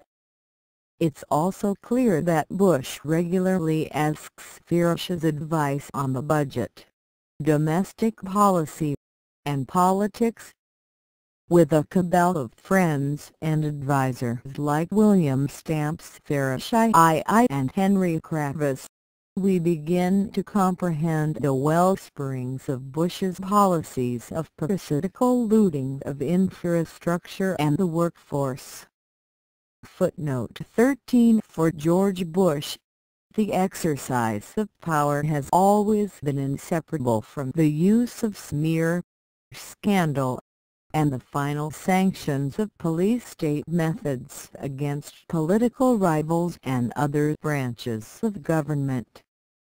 The classic example was the Corriegate scandal of 1976, unleashed with the help of Bush's longtime retainer, Don Gregg. It will be recalled that Corriegate included the toppling of Democratic Speaker of the House Carl Albert of Oklahoma, who quietly retired from the House at the end of 1976. That was in the year when Bush had returned from Beijing to Langley. Was it merely coincidence that in the first year of Bush's tenure in the White House not just the Democratic Speaker of the House, but also the House Majority Whip, were driven from office? The campaign against Speaker of the House Jim Wright was spearheaded by Georgia Republican Congressman Newt Gingrich, a typical wedge-issue ideologue of the GOP's Southern strategy. During 1987–88, Gingrich had been bad-mouthing Wright as the Mussolini of the House. Gingrich's campaign against Wright could never have succeeded without systematic support from the news media, who regularly trumpeted his charges and lent him a wholly undeserved importance. Gingrich's pretext was a story about the financing of a small book in which Wright had collected some of his old speeches, which Gingrich claimed had been sold to lobbyists in such a way as to constitute an unreported gift in violation of the House rules. One of Gingrich's first steps when he launched the assault on Wright during 1988 was to send letters to Bush and to Assistant Attorney General William Weld, whose family investment bank, White Weld, had purchased Uncle Herbie Walker's G.H. Walker and Company brokerage when Bush's favorite uncle was ready to retire. Gingrich wrote, "May I suggest, the next time the news media asks about corruption in the White House, you ask them about corruption in the Speaker's office." A similar letter went out from the Conservative Campaign Fund to all GOP House candidates with the message, "We write to encourage you to make House Speaker Jim Wright the major issue in your campaign." Bush placed himself in the vanguard of this campaign. When Bush, in the midst of his presidential campaign, was asked by reporters about the investigation of Reagan Attorney General Edwin Meese, no friend of Bush, concerning his dealings with the Webtec Corporation, he replied, "You talk about Ed Meese. How about talking about what Common Cause raised against the Speaker the other day? Are they going to go for an independent counsel so the nation will have this full investigation? Why don't people call out for that? I will right now. I think they ought to." Footnote 14. Reagan followed Bush's lead in calling for Wright to be investigated. According to published accounts, Wright was deeply offended by Bush's role in the assault that was being organized against him, since the two shared the background of being Texas congressmen and had often had dealings together. At a dinner held by Italian Ambassador Rinaldo Pietrognani, Wright went out of his way to avoid meeting Bush, and had his wife feign illness as an excuse to leave very early. Bush in those days frequented the House gymnasium to play racquetball with his old crony, Mississippi Democrat Sonny Montgomery. Bush attended the annual dinner of the House gymnasium and here crossed paths with Wright. Wright told Bush, "George, I'm not feeling kindly toward you. You took a cheap shot at me. And I had just been defending you." Bush flew into a rage. "When did you defend me? You damn well didn't defend me at your convention." "Well, George, you don't have any complaint about what I said," was Wright's rejoinder. "You don't find me attacking your integrity or your honor. You and I just see it differently. said Bush as he stalked off in a rage. Footnote 15. Later, Wright turned to Sonny Montgomery to use his good offices to resolve the dispute with Bush. Wright called Bush and offered the olive branch. "George, if you're president and I'm speaker, we've got to work together. Jim, I'm very glad you called. I did not mean to be personally offensive." By this point the reader knows the real Bush well enough to give that assurance its proper weight. Bush attenuated his public attacks on Wright in the campaign, but the witch hunt against Wright went on. After Bush had won the election, Bush is reported to have promised Wright a truce. "I want you to know I respect you and the House as an institution. I won't have any part in anything at all that impinges on your honor or integrity," Bush is said to have reassured the Speaker. Before Bush took office, Wright was busy working on his favorite populist themes: the concentration of financial power, housing, education, healthcare, and taxes. In January-February 1989, the House took under consideration a pay increase for members. Both Reagan and Bush had endorsed such a pay increase, but Lee Atwater, now installed at the Republican National Committee, launched a series of mailings and public statements to make the pay increase into a new wedge issue. It was a brilliant success. With the help of a few old Prescott Bush strings pulled on key talk show hosts across the country, Bush accomplished the coup of thoroughly destabilizing the Congress at the outset of his tenure. Wright was hounded out of office and into retirement a few months later, followed by Tony Coelho, the Democratic whip.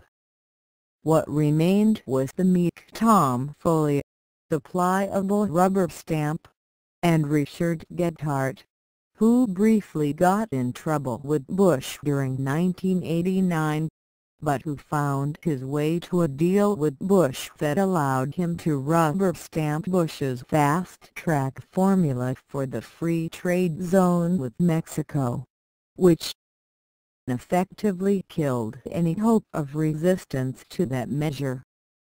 The fall of Wright was a decisive step in the domestication of the Congress by the Bush regime.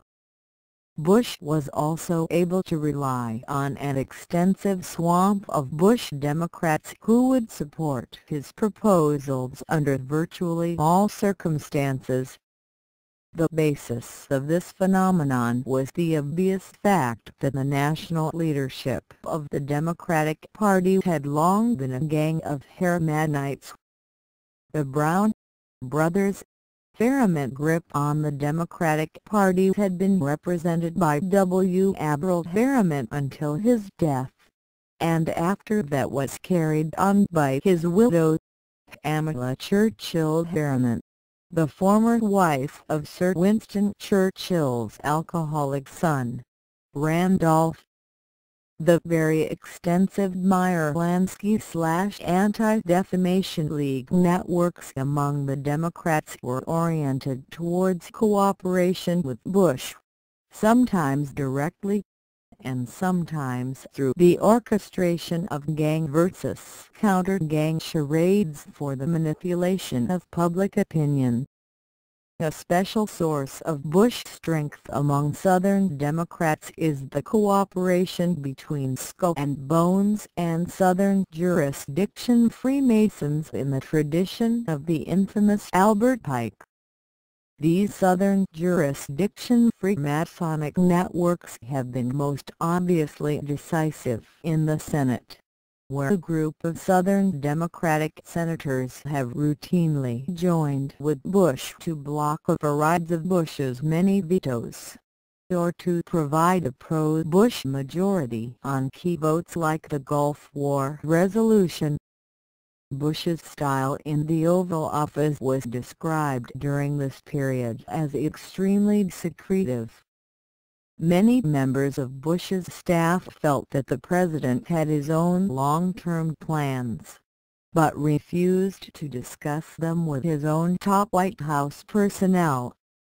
During Bush's first year, the White House was described as a tomb, without the usual dense barrage of leaks, counterleaks, trial balloons, and signals which government insiders customarily employ to influence public debate on policy matters. Bush is said to employ a need-to-know approach even with his closest White House collaborators, keeping each one of them in the dark about what the others are doing. Aides have complained of their inability to keep up with Bush's phone calls when he goes into his famous speed dialing mode, in which he can contact dozens of politicians, bankers or world leaders within a couple of hours. Unauthorized passages of information from one office to another inside the White House constitute leaks in Bush's opinion, and he has been at pains to suppress them. When information was given to the press about a planned meeting with Gorbachev, Bush threatened his top-level advisers, "If we cannot maintain proper secrecy with this group, we will cut the circle down."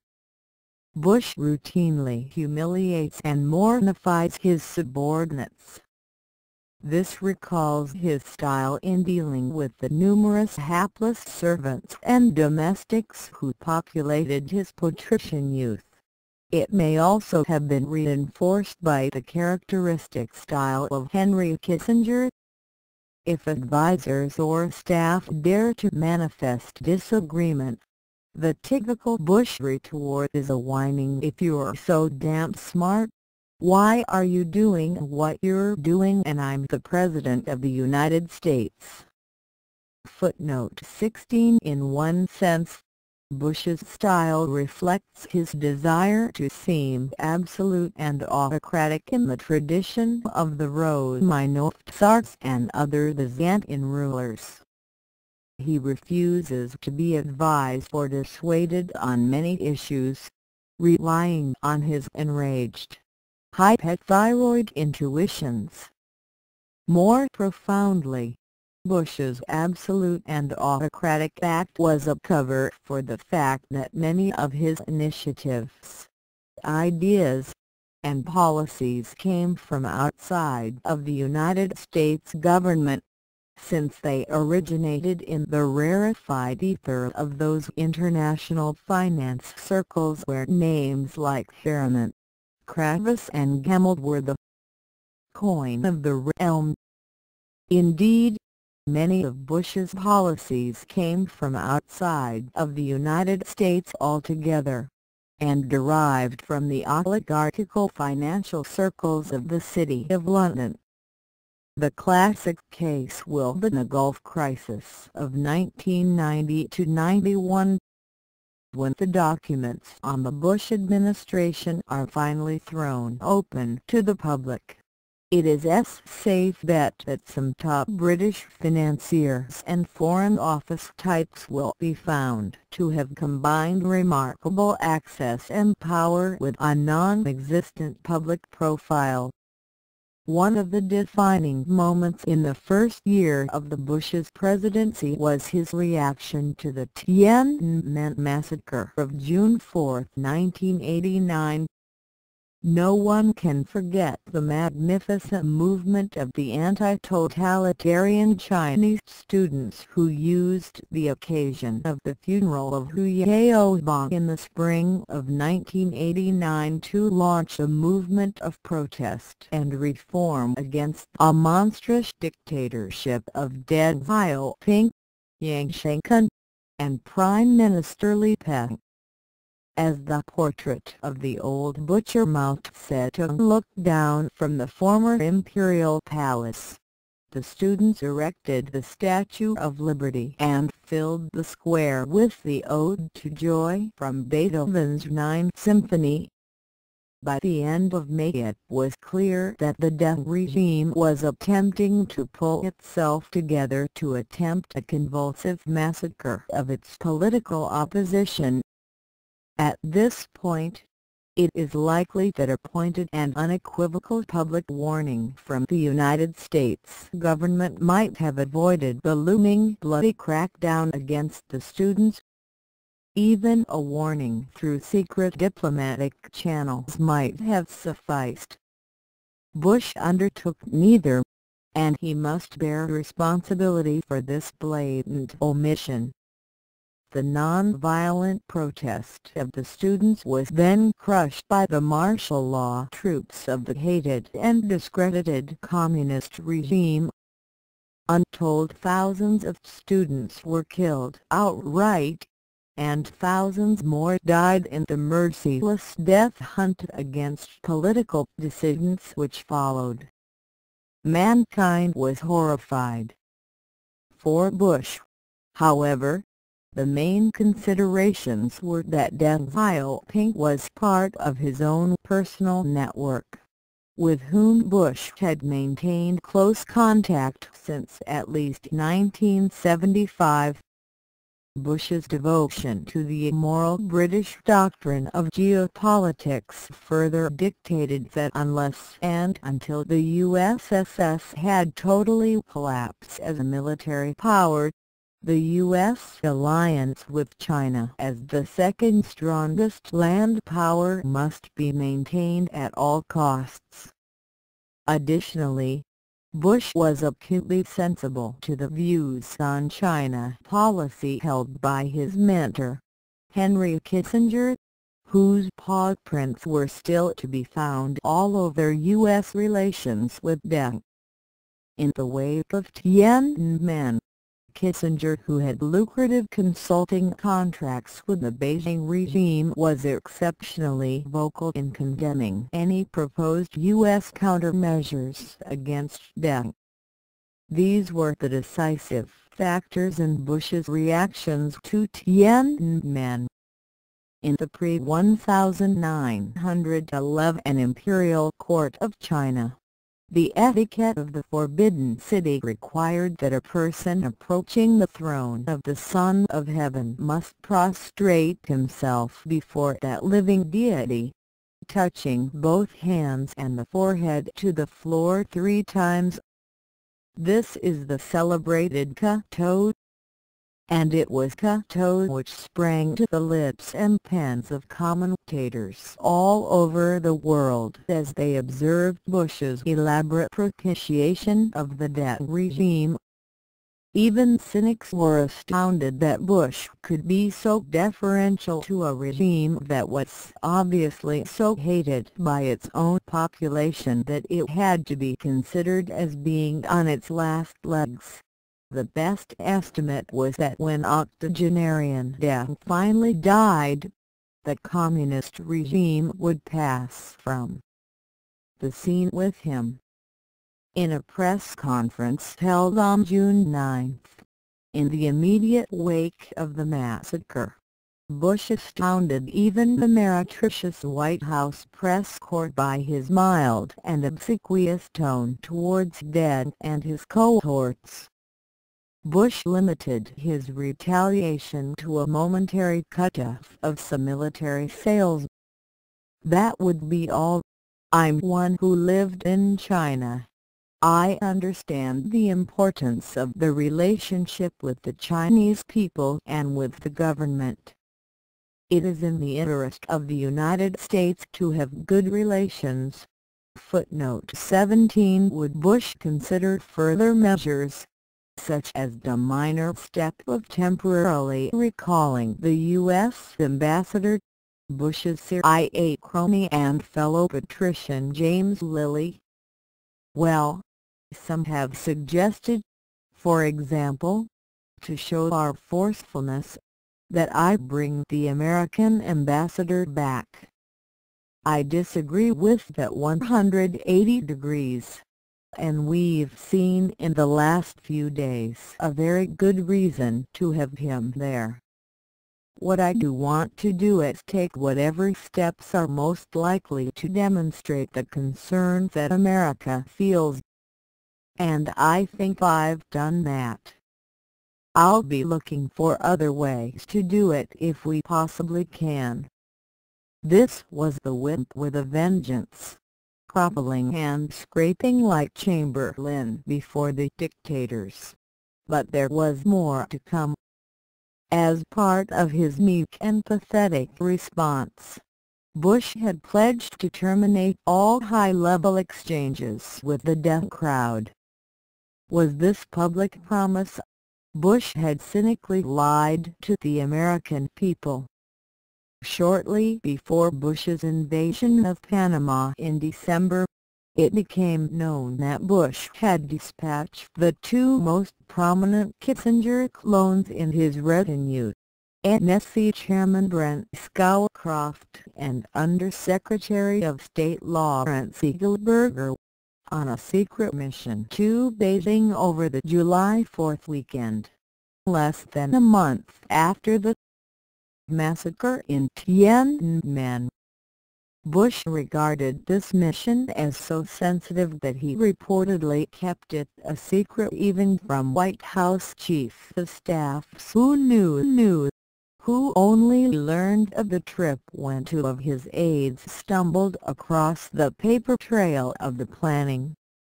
The story about Scowcroft and Eagleburger, both veterans of Kissinger Associates, spending the glorious 4th toasting the butchers of Beijing, was itself leaked in the wake of a high-profile public mission to China involving the same Kissingerian duo that started December 7, 1989.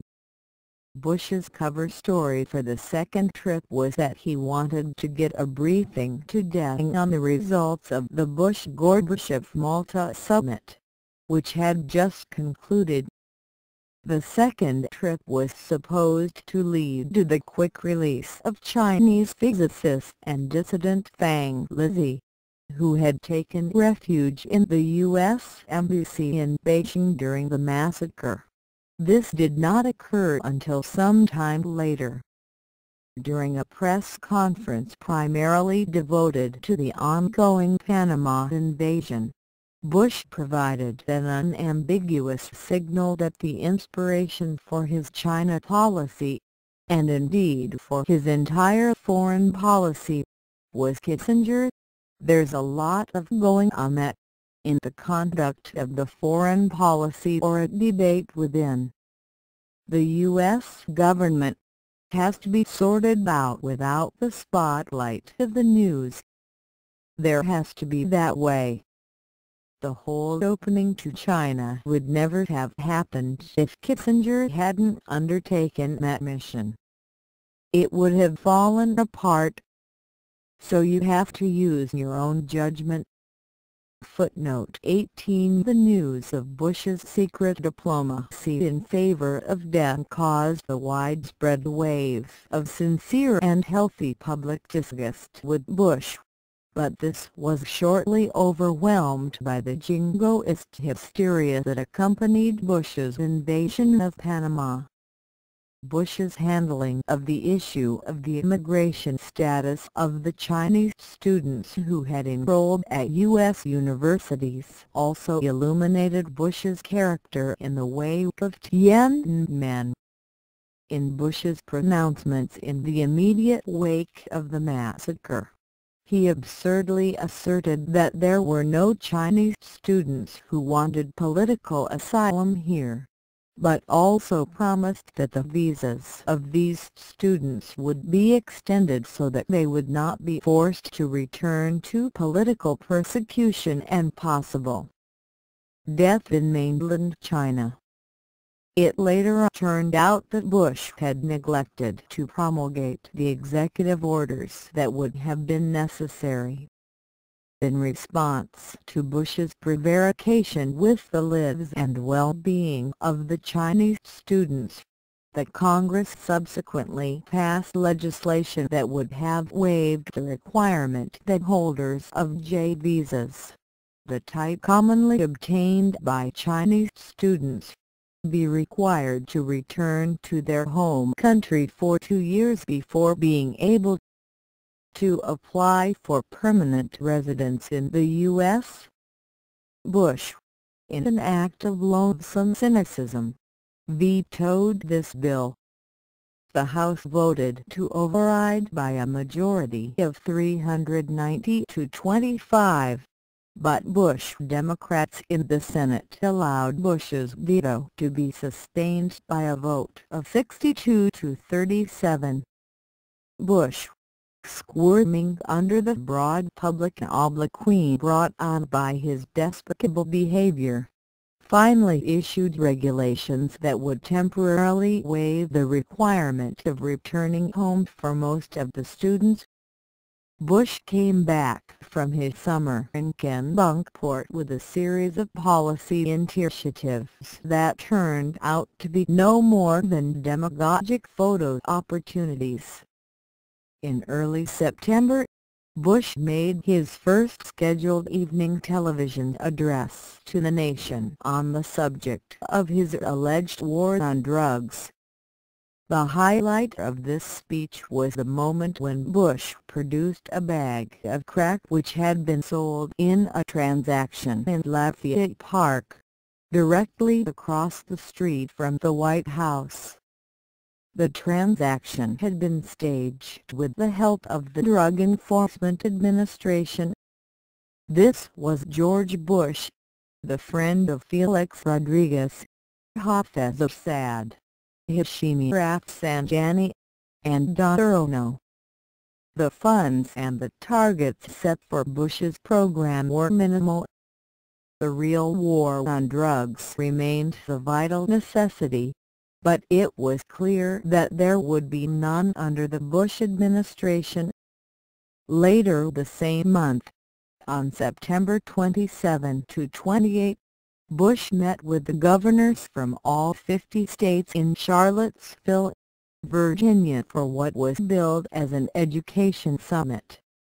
This was truly a glorified photo opportunity, since all discussions were kept rigorously off the record, and everything was carefully choreographed by White House image mongers. The conference issued a communiqué that called for clear national performance goals, and the substantive direction of Bush's education presidency appeared to resolve itself into a nationwide testing program that could be used to justify the scaling down of college education and the exclusion from it of those whom Bush might define as mental defectives. Would the testing program be used to finger and list the feeble-minded, perhaps over a generation or two? Was there a veiled intent of culling the hereditary defectives? With Bush's track record on the subject, nothing could be excluded.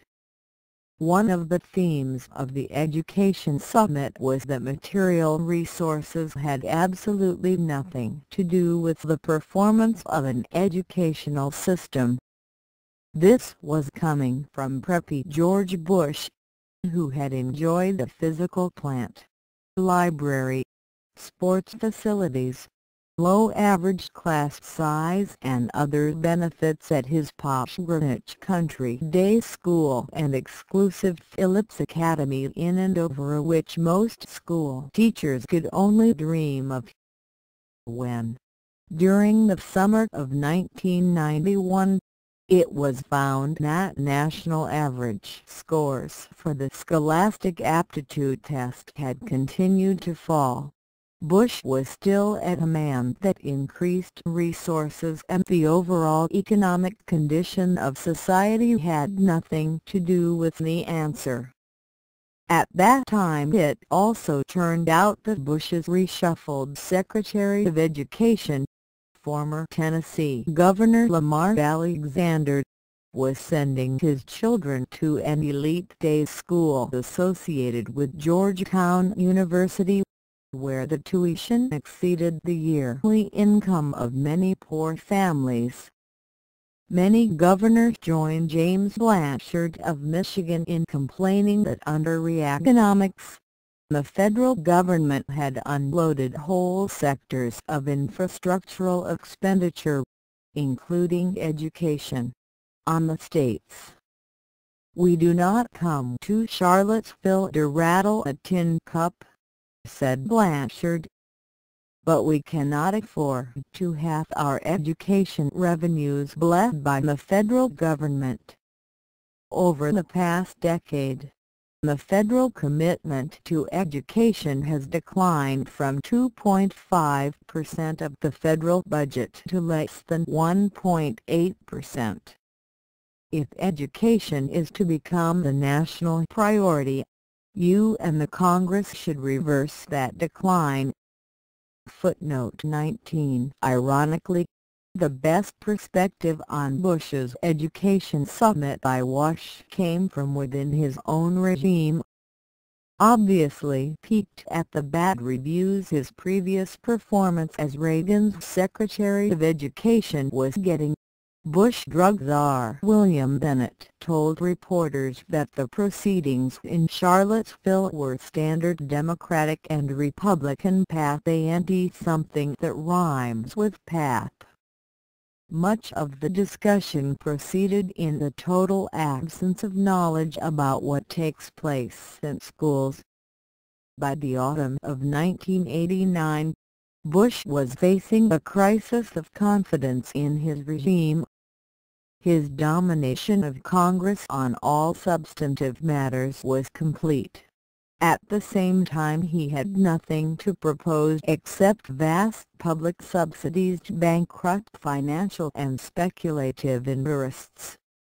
Except for exertions to shovel hundreds of billions of dollars into Wall Street, the entire government appeared as a paralyzed and adrift. This was soon accentuated by colossal upheavals in China, Eastern Europe, and the USSR. On Friday, October 13, timed approximately with the second anniversary of the great stock market crash of 1987, there was a fall in the Dow Jones Industrial Average of 190.58 points during the last hour of trading. This was triggered by the failure of a labor management group to procure sufficient financing to carry out the leveraged buyout of United Airlines. The stage for this failure had been set during the preceding weeks by the crisis of the highly leveraged Campo retail empire, which made many junk bonds wholly illiquid for a time. The autumn was full of symptoms of a deflationary contraction of overall production and employment. For a time, Bush appeared to be approaching that delicate moment in which a president is faced with the loss of his mandate to rule. October has been one of the cruelest months for the Bush presidency. Each time the leaves fall, each time the critical third-quarter economic statistics are published, a crisis in public confidence in the patrician regime has ensued. In 2 out of 3 years so far, the reaction of the Bushmen has been to lash out with international violence and mass murder. October 1989 was full of anxiety and apprehension about the economic future, and worry about where Bush was leading the country. Included in the many mood pieces was an evident desire of the Eastern liberal establishment circles to spur Bush on to more decisive and aggressive action in imposing austerity at home, and in increasing the rate of primitive accumulation in favor of the dollar abroad.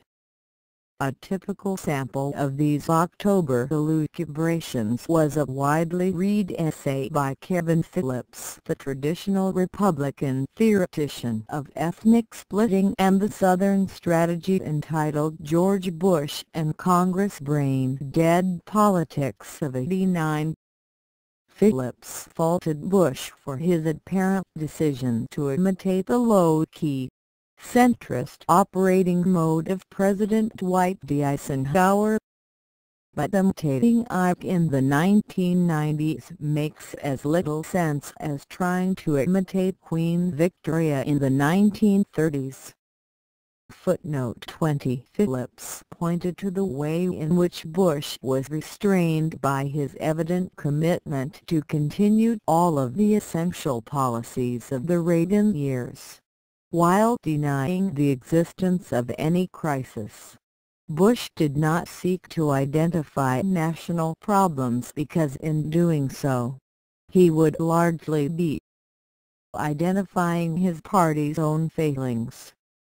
The Republicans at least know they have a problem on the vision thing, Phillips noted, while the Democratic opposition can't even spell the word.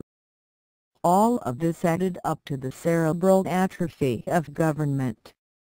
Phillips catalogued the absurd complacency of the Bushmen, with Brady saying of the U.S. economy that it couldn't get much better than it is, and Baker responding to Democratic criticisms of Bush foreign policy with the retort, "When the president is rocking along with a 70% approval rating on his handling of foreign policy, if I were the leader of the opposition, I might have something similar to say."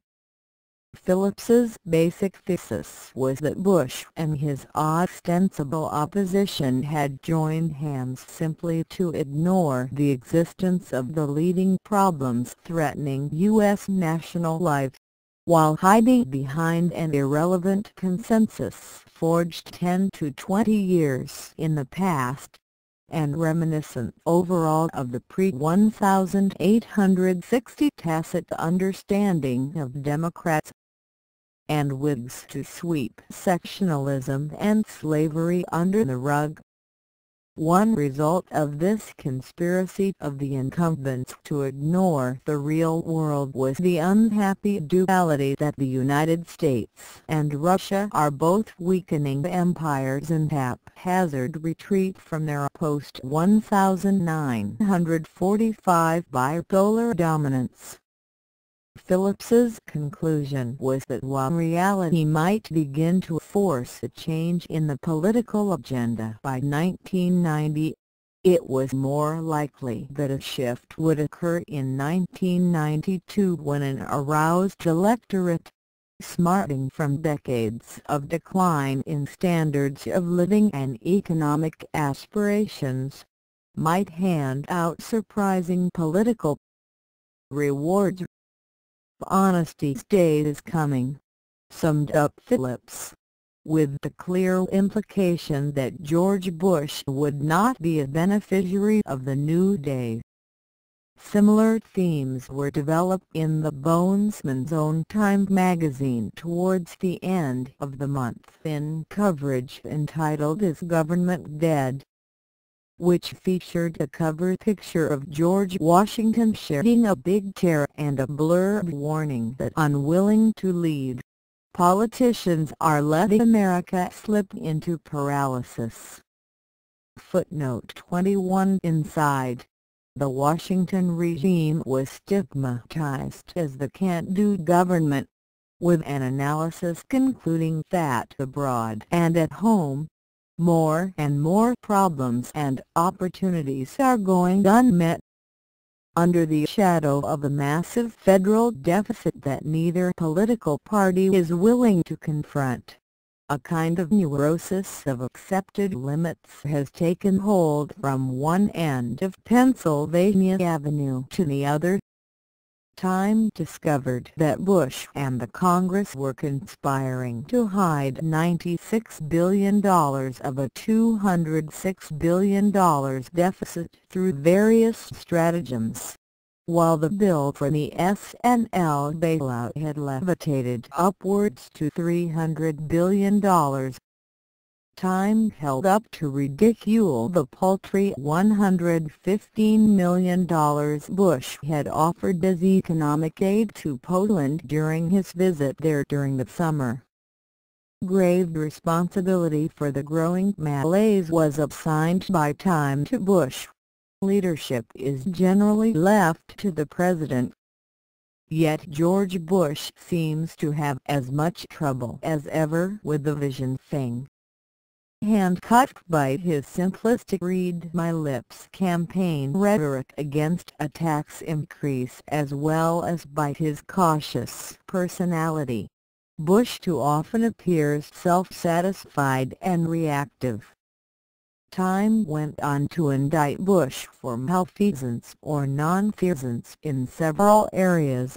His long-term goals, beyond hoping for a kinder, gentler nation, have been lost in a miasma of public relations stunts.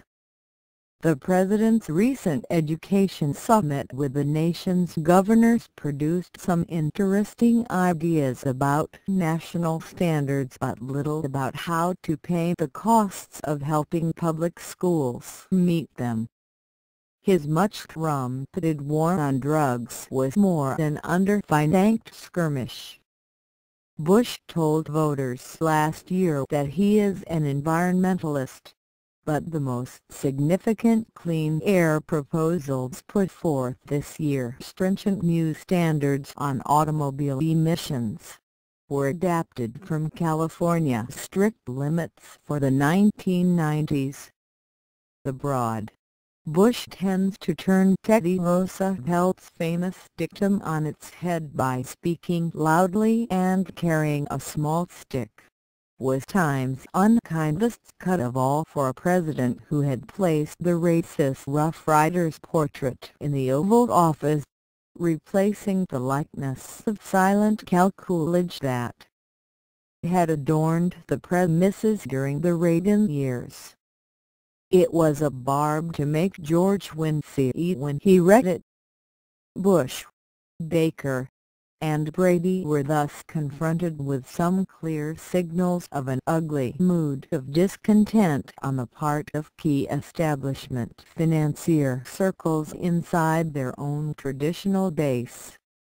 These groups were demanding more austerity, more primitive accumulation against the U.S. population than George had been able to deliver. The further ingredient in the dangerous dissatisfaction in Wall Street and environs was that Bush had botched and bungled the US-sponsored coup d'etat against the Panamanian government loyal to General Manuel Antonio Noriega. Noriega's survival and continued defiance of Washington seemed to certify, in the eyes of the ruling financiers, that Bush was indeed a wimp incapable of conducting their international or domestic business. By November 1989, the 10-month-old Bush regime was driving towards the Niagara of serious trouble. It was under these circumstances that the Bush networks responded with their invasion of Panama. On October 3, 1989, several officers of the Panamanian Defense Forces under the leadership of Major Moises Giroldi attempted to oust General Noriega and seize power. The pro-Gulf forces appear to have had Noriega in their physical control for a certain period of time, and they were in contact with the U.S. Southern Command in Panama City through various channels. But they neither executed Noriega nor turned him over to the U.S. forces, and Noriega used the delay to rally the support of loyal troops in other parts of Panama. The U.S. forces mobilized and blocked two roads leading towards the PDF headquarters, just as the Gulf leaders had requested. But the Gulfists also wanted U.S. combat air support and would have required U.S. ground forces to provide active assistance. Bush stalled on these requests, and the Gulf collapsed before Bush could make up his mind what to do. Bush's crisis management style was portrayed as an autocratic one-man show, with Bush refusing to convoke the usual ExCom-style crisis committee with representatives from state, defense, NSA, CIA, and other interested bureaucratic parties. Instead, Bush reportedly insisted on being furnished with 3 parallel streams of reports from state, defense, and CIA. While he was puzzling over the conflicting evaluations, his coup team was being rounded up and liquidated.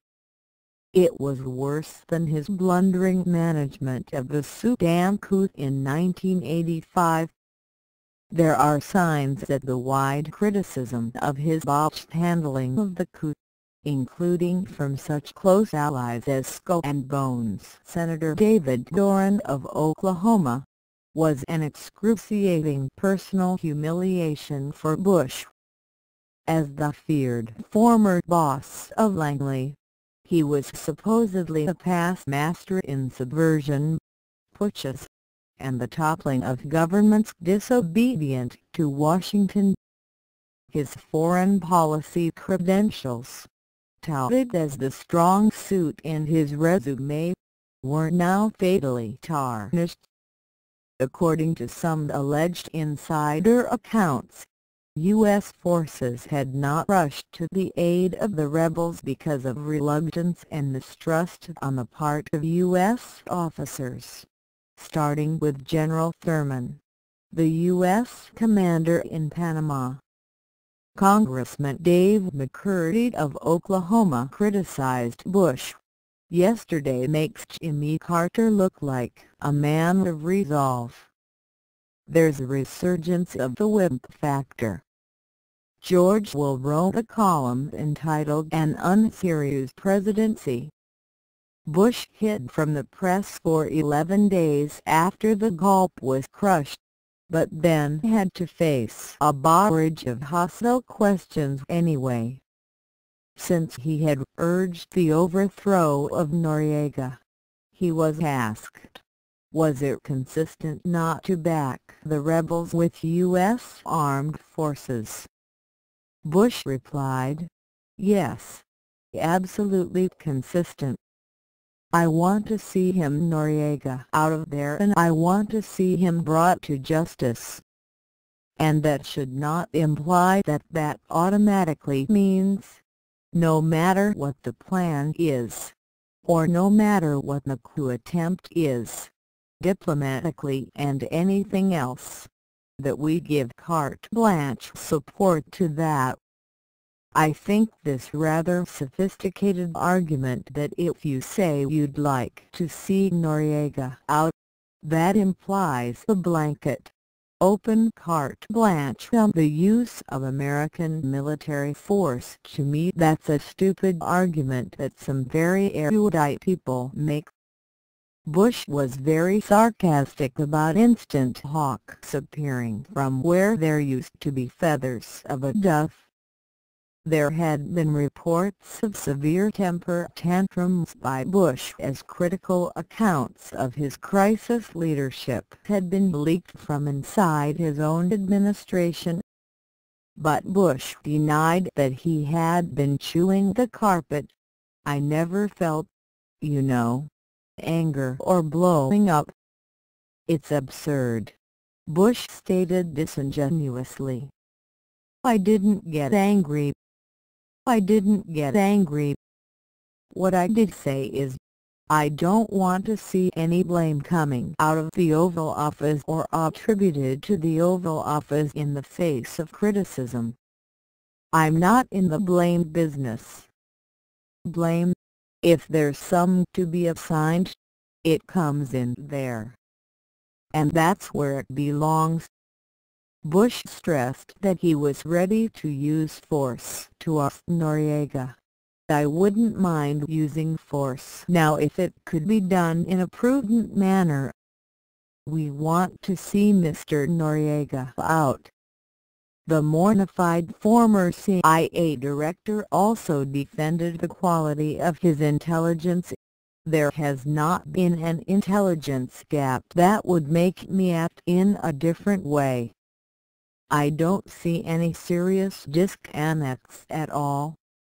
Footnote 22. Bush's chief of staff, Sununu, had stated that one of the difficulties faced by the White House in reacting to the coup had been the difficulty of determining the identity of the coup leaders. While that was probably disinformation, Bush's disarray was most poignant. It was while squirming and whining under the opprobrium of his first failure in Panama that Bush matured the idea of a large-scale military invasion to capture Noriega and occupy Panama around Christmas, 1989.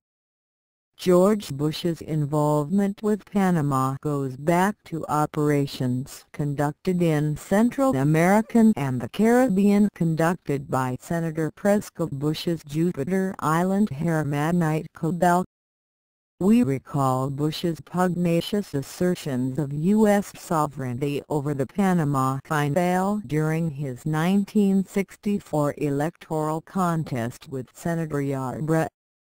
For the Bush clan, the cathexis of Panama is very deep, since it is bound up with the exploits of Theodore Roosevelt, the founder of the 20th century U.S. imperialism which the Bush family is determined to defend to the farthest corners of the planet. For it was Theodore Roosevelt who had used the USS Nashville and other U.S. naval forces to prevent the Colombian military from repressing the US-fomented revolt of Panamanian soldiers in November 1903, thus setting the stage for the creation of an independent Panama and for the signing of the Habeas Corpus Treaty which created a Panama Canal zone under U.S. control. Roosevelt's cowboy diplomacy had been excoriated in the U.S. press of those days as piracy. The Springfield Republican had found the episode the most discreditable in our history. But the Bush view was always pro-imperialist. It was the comparison with Theodore Roosevelt's buccaneering audacity that made poor George look bad. Theodore Roosevelt had in December 1904 expounded his so-called Roosevelt corollary to the Monroe Doctrine, in reality a complete repudiation and perversion of the anti-colonial essence of John Quincy Adams's original warning to the British and other imperialists. The self-righteous Teddy Roosevelt had stated that chronic wrongdoing may in America, as elsewhere, ultimately require intervention by some civilized nation, and in the Western Hemisphere the adherence of the United States to the Monroe Doctrine may force the United States, however reluctantly, in flagrant cases of such wrongdoing or impotence, to the exercise of an international police power. Footnote 23. The old imperialist idea of Theodore Roosevelt was quickly revived by the Bush administration during 1989.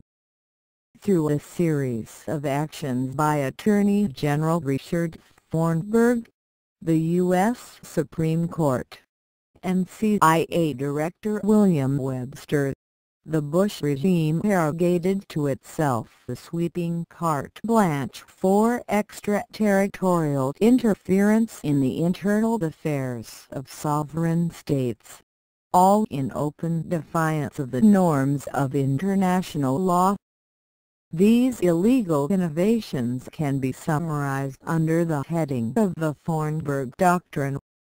The Federal Bureau of Investigation arrogated to itself the right to search premises outside of U.S. territory and to arrest and kidnap foreign citizens outside of U.S. jurisdiction, all without the concurrence of the judicial process of the other countries whose territory was thus subject to violation.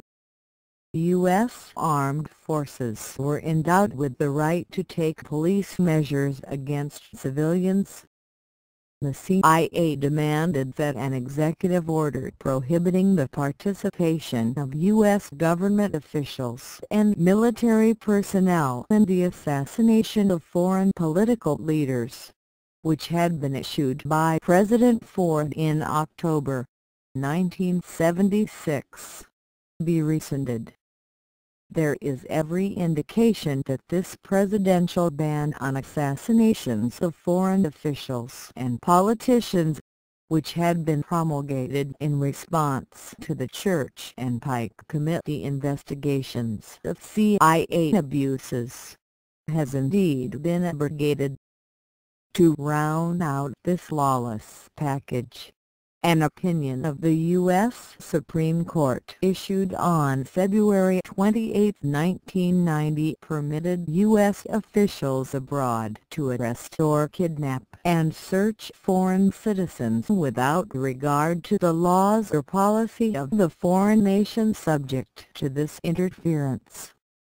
Through these actions, the Bush regime effectively staked its claim to universal extraterritorial jurisdiction, the classic posture of an empire seeking to assert universal police power.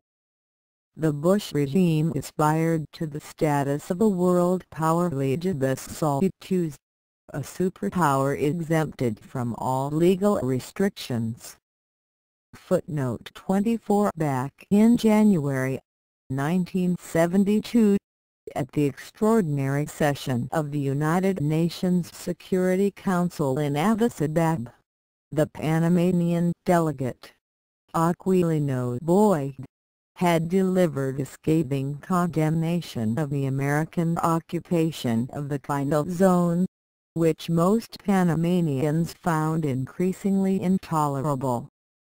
At that time Ambassador Bush had wormed his way out of a tough situation by pleading that Boyd was out of order, since Panama had not been placed on the agenda for the meeting.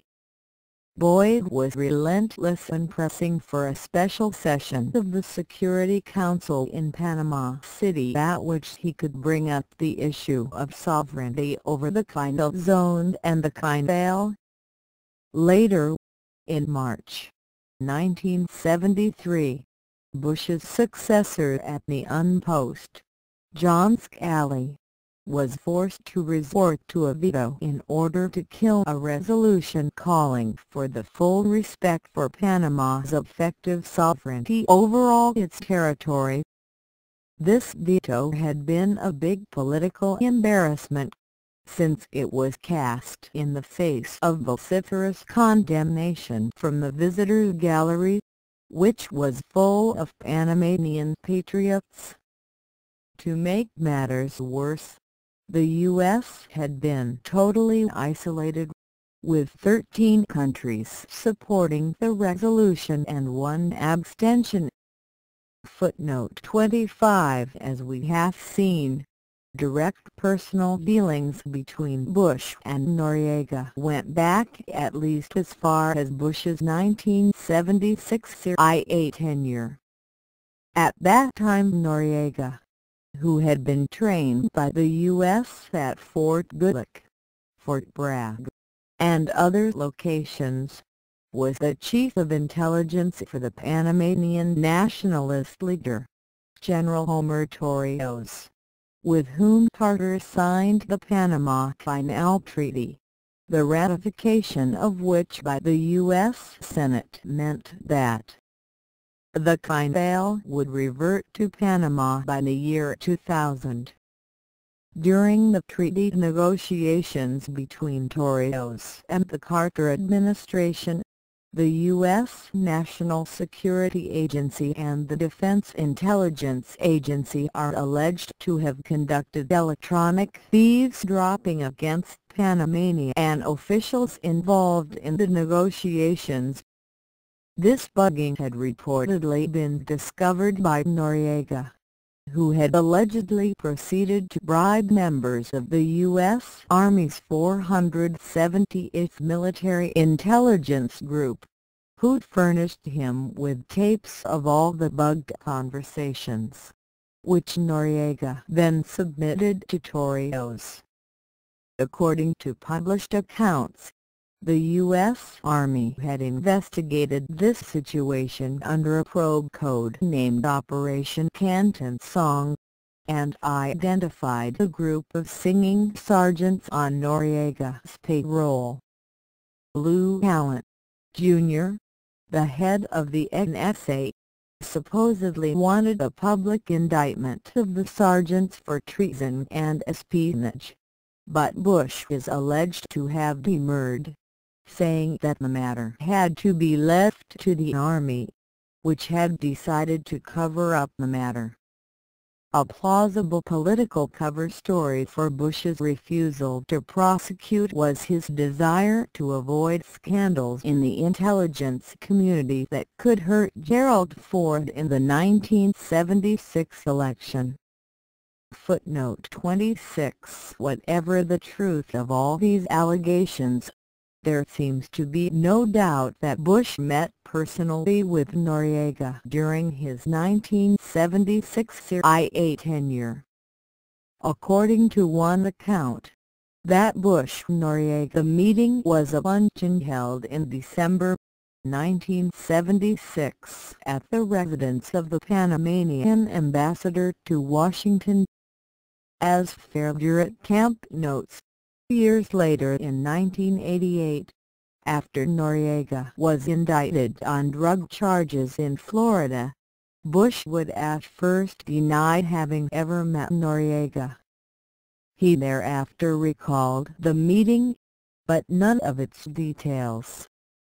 His three lunch guests have better memories, and one of them insisted this was the third meeting between the two men.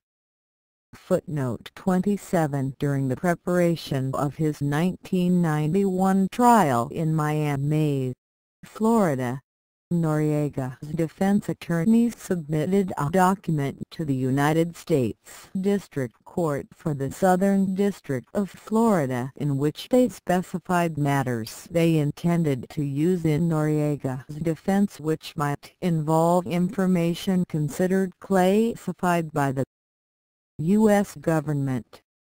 Before being released to the public, this document was heavily censored. No part of this filing is more heavily censored, however, than the section entitled General Noriega's Relationship with George Bush, which has been whited out on approximately 6 of 15 pages, allegedly to protect U.S. national security, but in reality to hide material that is explosively compromising to the political reputation of Bush. Noriega's proffer confirms the Bush-Noriega meeting on December 8, 1976 at the Panamanian Embassy in Washington. During this meeting there were discussions concerning the unrest in the Canal Zone. But at no time did Mr. Bush suggest that the Panamanian government was in any way responsible for the bombing that had occurred in the Canal Zone when Ford, worried about attacks from Reagan demanding that the canal remain in U.S. hands, had cut off the talks on the future of the kind. Noriega's proffer adds that when Bush left office he sent a letter to Noriega thanking Noriega for his assistance. Bush said that he was going to inform his successor of Noriega's cooperation. Footnote 28. During this period, the CIA was allegedly paying Noriega a retainer of $110,000 per year, supposedly in exchange for Noriega's intelligence on Cuban and other activities of interest to the U.S. Admiral Stansfield Turner claims that when he took over the CIA, he terminated the payments to Noriega and refused to meet with him. Turner confirms several details of the Bush-Noriega relationship of those years. We all know that Bush met with Noriega, even though he was there only 11 months. And I will affirm that Bush had him on the payroll, said Turner in October 1988. I was there for years, and I never saw fit to see him Noriega or have him on the payroll, said Turner. Footnote 29. Turner went on to say that after the fall of Carter, Bush reinstated Noriega as a U.S. asset, asserting that Bush met with Noriega and put him back on the payroll as a purveyor of intelligence. Turner would not specify his proof, but was nevertheless categorical. I can tell you I am very confident of that. During 1991, reports surfaced of a joint project of the CIA and the Mossad in Central America which included large-scale smuggling of illegal drugs from Colombia through Panama to the United States. This was code-named Operation Watchtower. According to an affidavit signed by the late Colonel Edward P. Cutolo, the U.S. Army Special Forces commander who was in charge of operations in Colombia, subsumed under this project.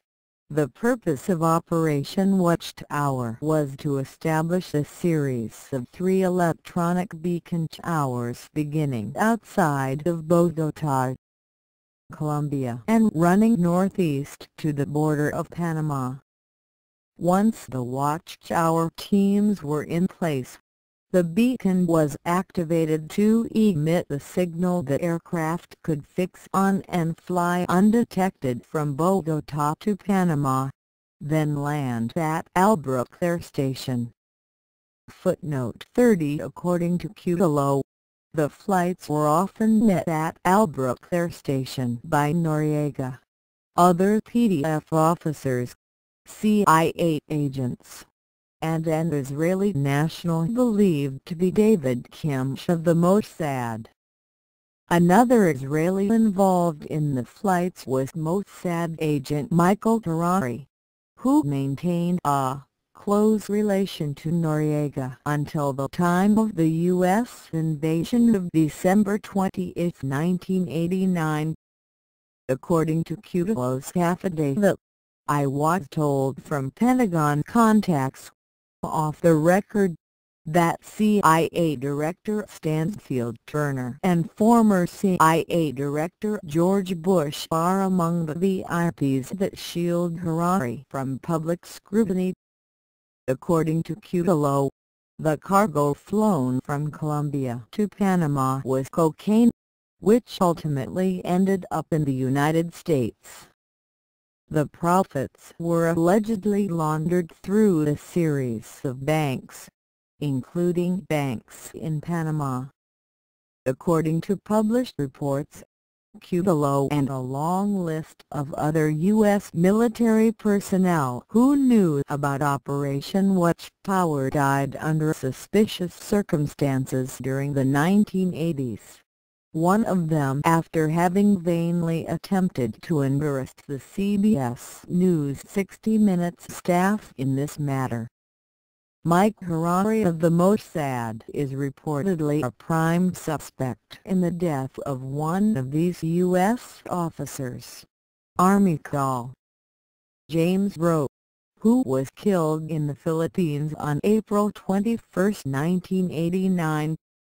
Was Operation Watchtower on the agenda of the Bush-Noriega meeting of 1976. According to Noriega, CIPA proffers another contact between Noriega and George Bush was after George Bush became vice president. At this time Noriega sent Bush a letter of congratulations and Bush sent back the response. In this letter, dated December 23, 1980, Bush says thanks for the great congratulatory message. He also says, "I do recall your visit in 1976 and I hope our paths will cross again." Footnote 31. There can be no doubt that Noriega's dealings with the Reagan-Bush administration were very intense. According to Panamanian turncoat Jose Blandon, Noriega frequently traveled to Washington for secret private meetings with CIA Director William Casey during 1982–83 and the year following. Noriega also met somewhat later with Bush's Iran counterpoint man, Oliver North. Footnote 32. According to Noriega CIPA submission, Noriega was introduced to North on a cruise down the Potomac by U.S. General Schweitzer, the director of the Inter-American Joint Military Group. According to Noriega CIPA submission, North had been drinking heavily and talked in an animated fashion about the problems encountered by the Contras. North was particularly concerned with allegations that had surfaced connecting the Contras with narcotics trafficking. North urged Noriega to do whatever he could for the Contras. During this meeting North claimed that he was in charge of all operations in Central America having to do with the Contras and that he was working directly for Reagan and Bush. Although North asked for help, he did not say exactly what he wanted. North did tell Noriega that if at any time he needed to talk to North that Noriega could just call him at the White House. Footnote 33. According to Noriega CIPA proffer submitted in preparation for his trial in Miami. From around August of 1985 through September of '86 Noriega repeatedly received emissaries from Oliver North. One was Humberto Quinones. Quinones attempted to ingratiate himself with Noriega and repeatedly used Reagan's and Bush's names. Quinones said that the Contras are not fighting very well and requested that Panama come to the aid of the Contras.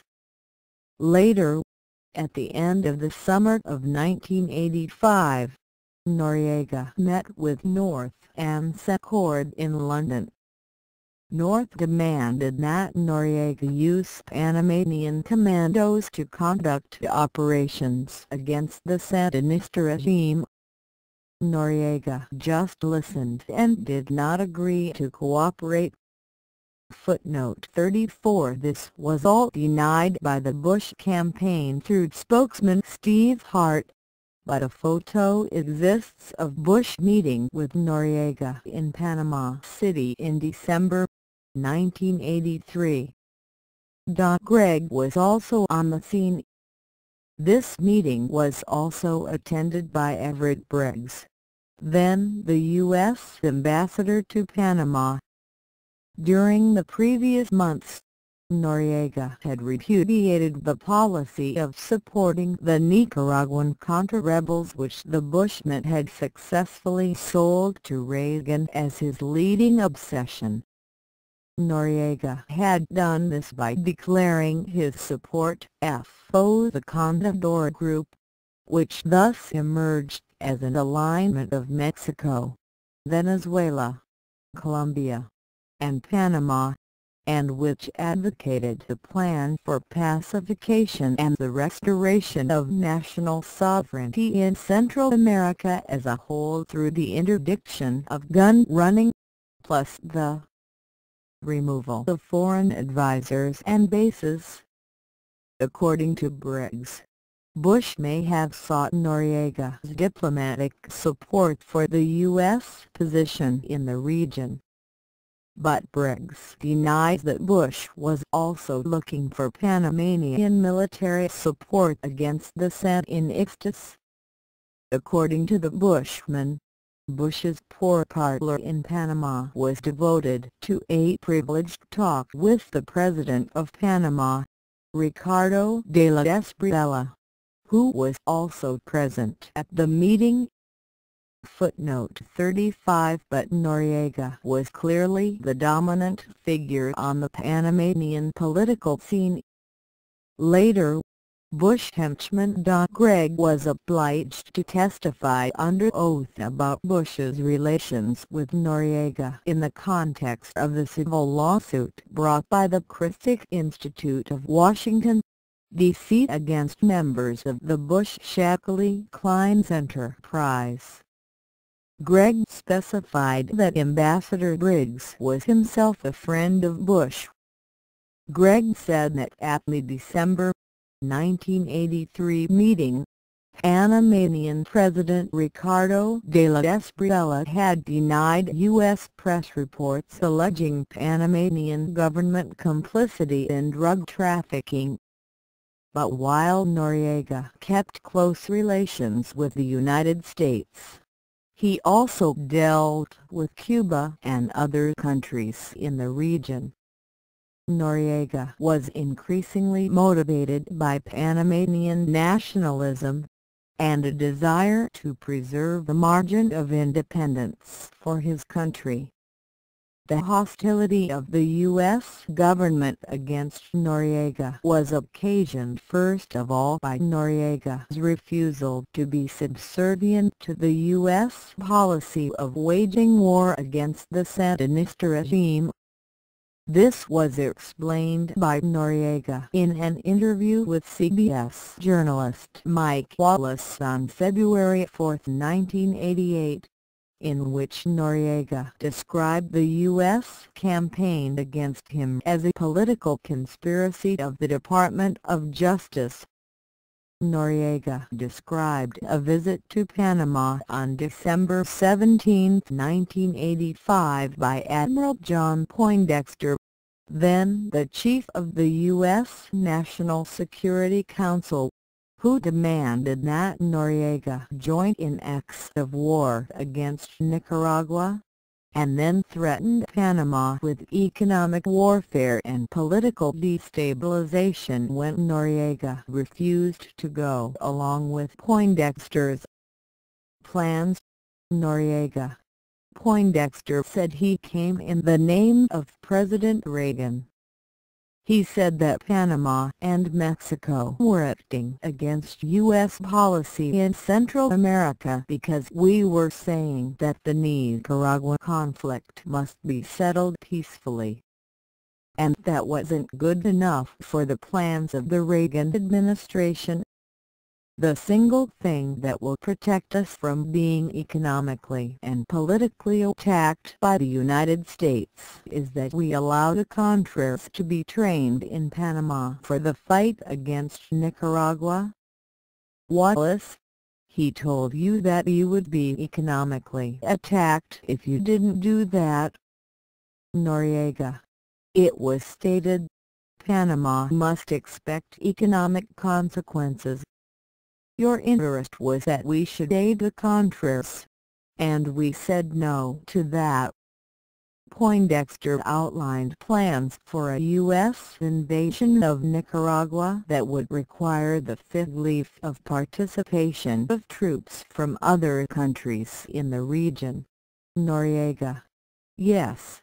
They wanted to attack Nicaragua, and the only reason it hadn't already happened was that Panama was in the way, and all they wanted was that Panama would open the way and make it possible for them to continue their plans.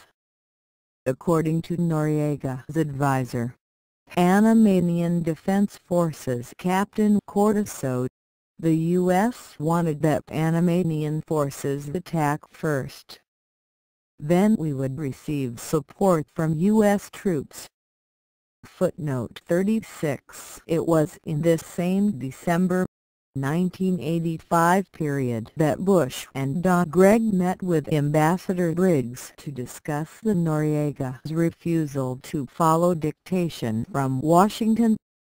According to Gregg in his deposition in the Christic Institute lawsuit, I think we, i.e., Bush and Gregg, came away from the meeting with Ambassador Briggs with the sense that Noriega was a growing problem, politically, militarily, and possibly in the drug area. When pressed to comment about Noriega's alleged relations to drug trafficking, Gregg could only add, it would have been part of the general picture of Noriega as a political problem, corruption, and a general policy problem. Yes. Footnote 37. I don't recall any specific discussion of Noriega's involvement in drugs, Gregg testified. In this case it is quite possible that Don Gregg is for once providing accurate testimony. The U.S. government decision to begin interference in Panama's internal affairs for the overthrow of Noriega had nothing to do with questions of drug trafficking. It was predicated on Noriega's rejection of Poindexter's ultimatum demanding support for the Nicaraguan Contras, themselves a notorious gang of drug pushers enjoying the full support of Bush and the U.S. government. Colonel Samuel J. Watson III, Deputy National Security Advisor to Bush during those years, invoked executive privilege during the course of his Christic Institute deposition on the advice of his lawyer in order to avoid answering questions about Bush's 1985 meeting with Briggs. Footnote 38. In addition to the question of contra-aid, another rationale for official U.S. rage against Noriega had emerged during 1985. President Nayib Arleta, the darling of the State Department and a former vice president of the genocidal World Bank, attempted to impose a package of conditionalities and economic adjustment measures dictated by the International Monetary Fund. This was a package of brutal austerity, and riots soon erupted in protest against Arleta. Noriega refused to comply with Arleta's request to use the Panamanian military forces to put down these anti-austerity riots, and the IMF austerity package was thus compromised. Arleta was shortly forced out as president. During 1986 to 1987, Noriega cooperated with U.S. law enforcement officials in a number of highly effective anti-drug operations. This successful joint effort was documented by letters of commendation sent to Noriega by John C. Lawn, at that time head of the U.S. Drug Enforcement Administration. On February 13, 1987, Lawn wrote to Noriega, Your long-standing support of the Drug Enforcement Administration is greatly appreciated. International police cooperation and vigorous pursuit of drug traffickers are our common goal. Later in the same year, Long wrote to Noriega to commend the latter's contributions to Operation Pixies, a joint Panamanian effort against drug smuggling and drug money laundering. Panamanian participation was facilitated by a tough new law, called Law 23, which contained tough new provisions against drug money laundering. Long's letter to Noriega of May 27, 1987 includes the following: As you know, the recently concluded Operation Pixies was enormously successful. Many millions of dollars and many thousands of pounds of drugs have been taken from the drug traffickers and international money launderers. Again, the DEA and officials of Panama have together dealt an effective blow against drug dealers and international money launderers. Your personal commitment to Operation Pixies and the competent, professional, and tireless efforts of other officials in the Republic of Panama were essential to the final positive outcome of this investigation. Drugs dealers throughout the world now know that the profits of their illegal operations are not welcome in Panama. The operation of May 6 led to the freezing of millions of dollars in the bank accounts of drug dealers. Simultaneously, bank papers were confiscated that gave officials important insights into the drug trade and the laundering operations of the drug trade. The DEA has always valued close cooperation, and we are prepared to proceed together against international drug dealers whenever the opportunity presents itself. Footnote 39. By a striking coincidence, it was in June 1987, just 1 month after this glowing tribute had been written, that the U.S. government declared war against Panama, initiating a campaign to destabilize Noriega on the pretexts of lack of democracy and corruption. On June 30, 1987, the U.S. State Department demanded the ouster of General Noriega.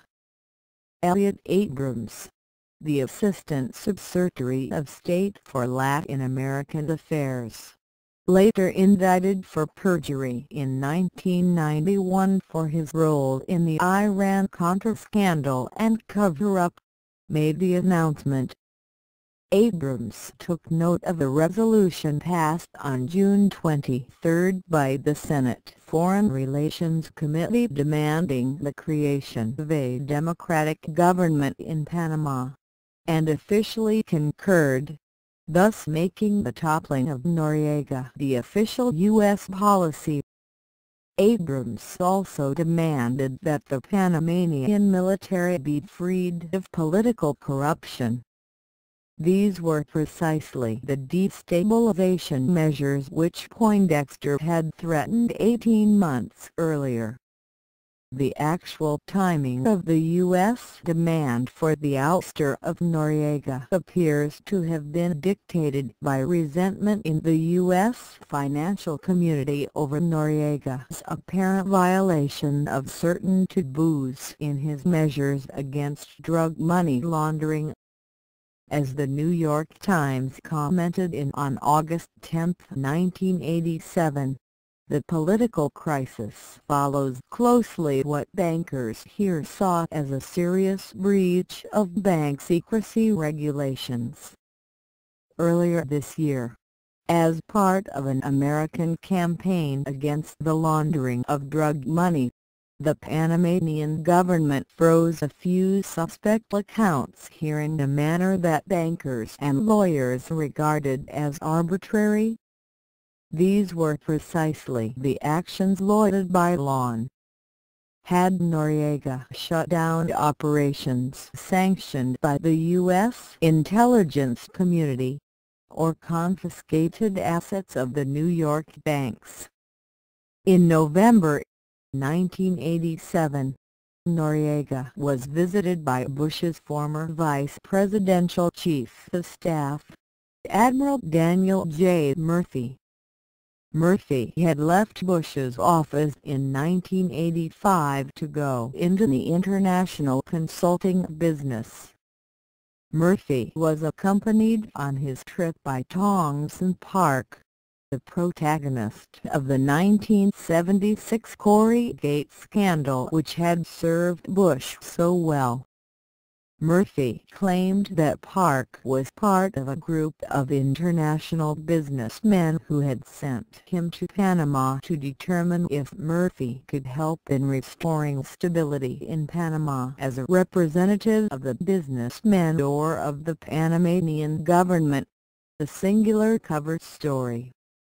I was really there trying to find out whether there was negotiating room between him and the opposition, Murphy said in early 1988.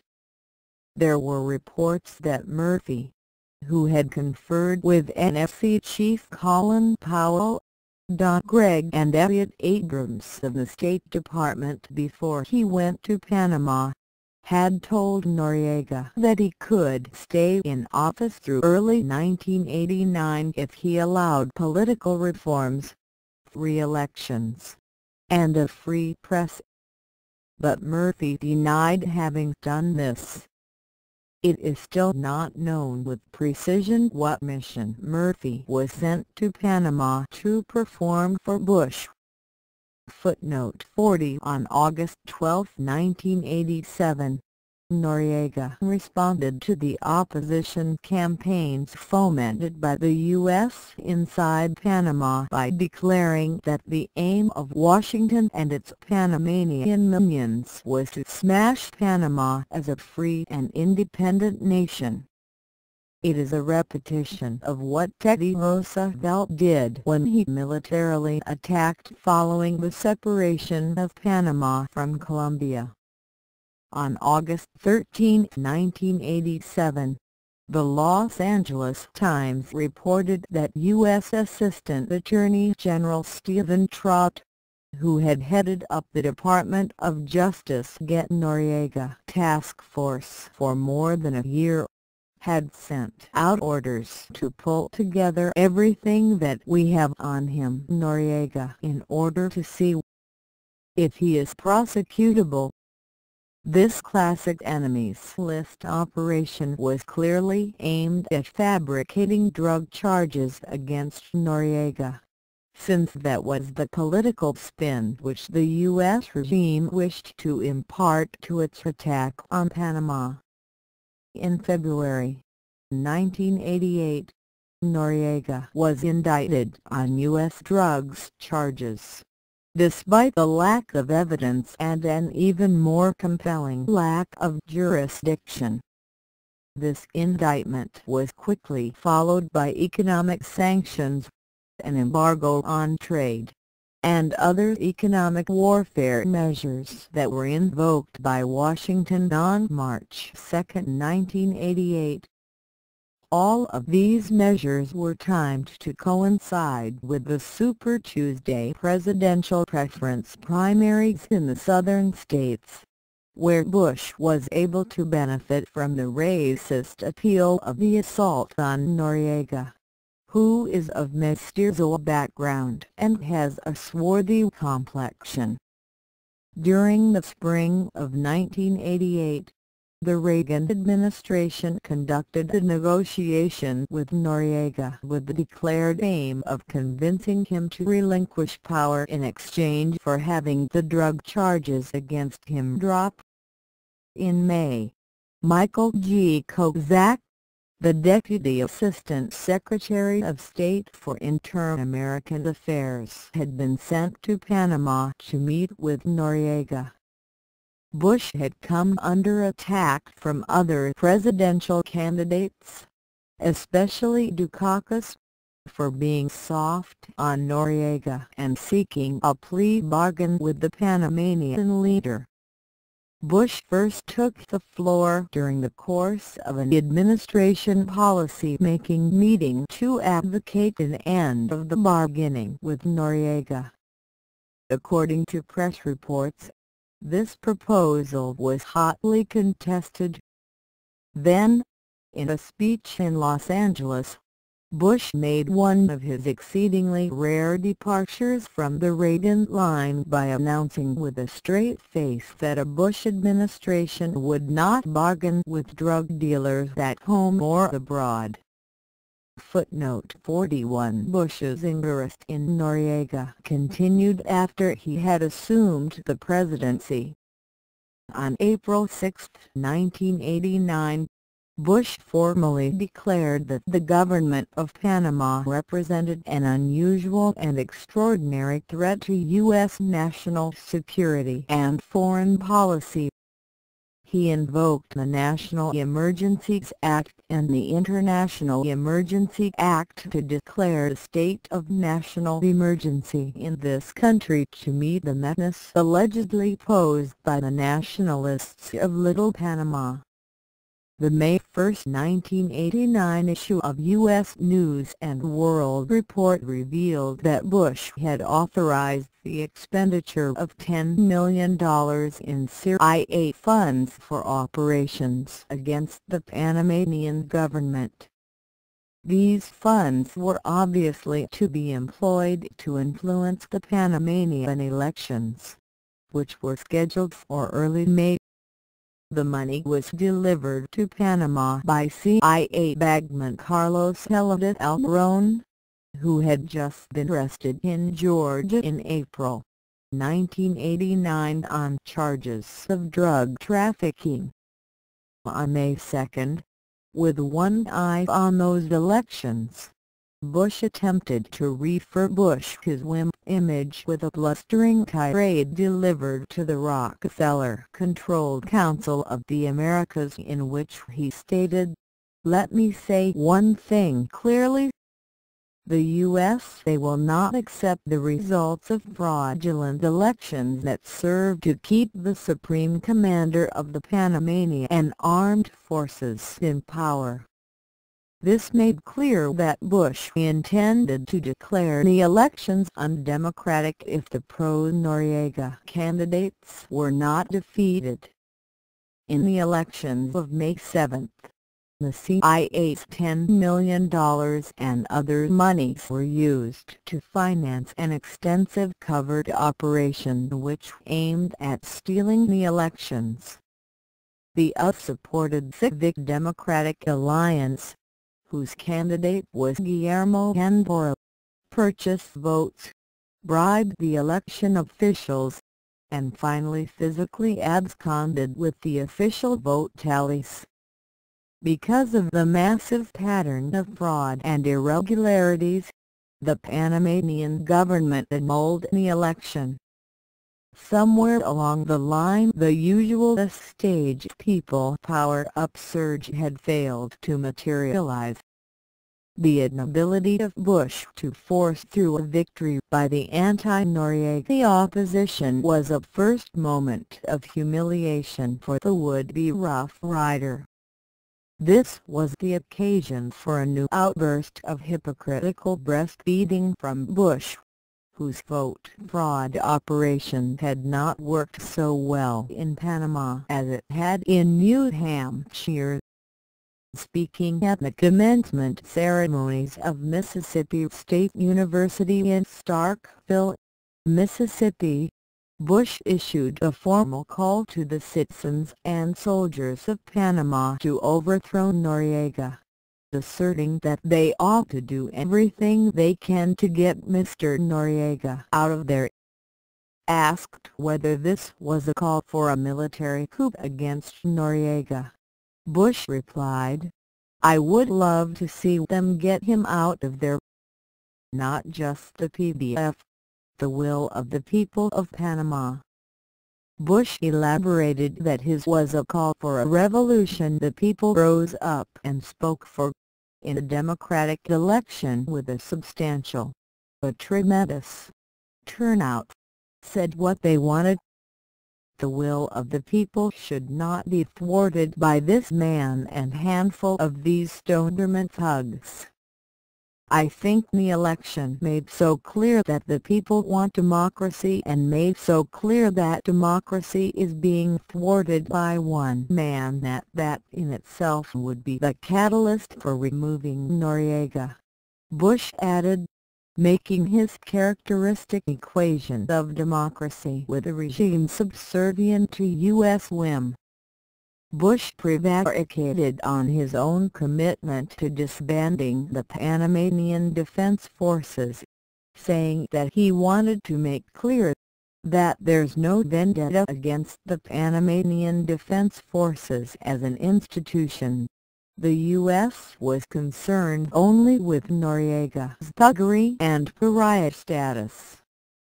Bush seemed also to invite the assassination of Noriega by blurting out, "No, I would had no words of caution on how to do any of this."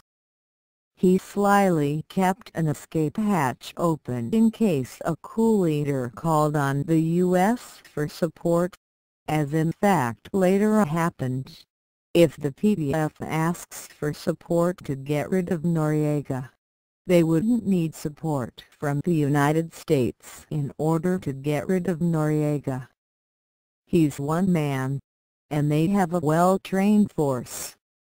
Bush also seemed to encourage Noriega to flee to a country from which he could not be extradited back to the U.S., which sounded like a recipe for avoiding legal proceedings that could prove highly embarrassing to Bush personally and to the whole U.S. government.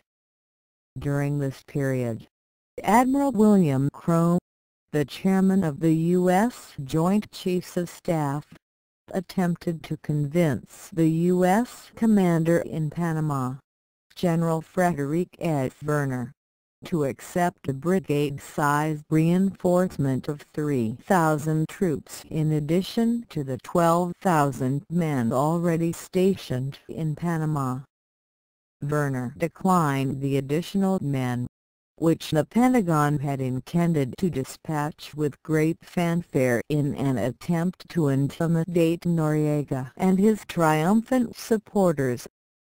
At this point the Pentagon activated preparations for Operation Blue Spoon, which included the contingent he planned to kidnap Noriega with the help of a Delta Force unit. There were discussions about whether an attempt could be made to abduct Noriega with any likelihood of success. It was concluded that Noriega was very wily and exceedingly difficult to track. It was in the course of these deliberations that Defense Secretary Cheney is reported to have told Crowe, "You know, the President has got a long history of vindictive political actions. Cross Bush and you pay," he said, supplying the names of a few victims and adding, "Bush remembers and you have to be careful." Footnote 42. Thus intimidated by Bush, the military commanders concurred in Bush's announcement of a brigade-sized reinforcement for Werner, plus the secret dispatch of Delta forces and Navy SEALs. On July 17, Bush approved a plan to assert U.S. treaty rights by undertaking demonstrative military provocations in violation of the treaty. Werner was soon replaced by General Maxwell Reed "Mad Max" Thurman, who would bring no qualms to his assignment of aggression. Thurman took over at the Southern Command on September 30. In the wake of this tirade, the U.S. forces in Panama began a systematic campaign of military provocations which continued all the way to the December 20th invasion. In July, the U.S. forces began practicing how to seize control of important Panamanian military installations and civilian objectives, all in flagrant violation of the Panama Canal Treaty. On July 1, for example, the town of Gamboa was seized and held for 24 hours by U.S. troops, tanks, and helicopters. The mayor of the town and 30 other persons were illegally detained during this maneuver. In Chilabra, the U.S. forces occupied the key water purification plant serving Panama City and Colon. On August 15, Bush escalated the rhetoric still further by proclaiming that he had the obligation to kidnap Noriega. Then, during the first days of October, there came the abortive US-sponsored coup attempt, followed by the public humiliation of George Bush, who had failed to measure up to the standards of efficacy set by Theodore Roosevelt. All during October and November and into December, the Bush administration worked to prepare the plans for a large-scale invasion of Panama, Operation Blue Spoon. By mid-December, there were a total of 24,000 U.S. troops in Panama, arrayed against the 16,000 of the PDF, of whom only about 3,500 were organized and equipped for military combat. The U.S. was now committed to a military attack. Beginning on January 1, 1990, according to the US-Panama Treaty, the head of the Canal administration would have to be a Panamanian citizen, proposed by Panama and approved by the U.S. government. This was a transaction which Bush wished to conduct with a puppet state, and not with an independent government. In the light of transparent U.S. preparations for a short-term invasion or other armed incursion, the National Assembly of Panama passed a resolution of December 15 to take note of the state of affairs that had now been forced upon Panama by Bush. The statement was designed to permit the assumption of emergency powers by the Panamanian government to meet the crisis, and was in no way equivalent to a declaration of war under international law, no more than Bush's April 6, 1989 declaration of a U.S. state of emergency over the Panamanian situation had been. The Republic of Panama, the statement read, has for the last 2 years suffered a cruel and constant harassment by the U.S. government, whose president has made use of the powers of war to try to subject the will of Panamanians. The Republic of Panama is living under a genuine state of war, under the permanent hounding of the U.S. government, whose soldiers not only daily violate the integrity of the Torrijos-Carter treaties, but trample our sovereign rights in open, arrogant, and shameless violation of the pacts and norms of international law. Therefore be it resolved that the Republic of Panama be declared in a state of war, for as long as the aggression unleashed against the Panamanian people by the U.S. government continues. Footnote 43. The first comment from White House spokesman Marlin Fitzwater was to minimize this declaration, "I don't think anybody here considers it important enough in terms of impact," Fitzwater told the White House press corps. It was only after Bush had given a final order to attack that it was discovered that this statement had been another casus belli.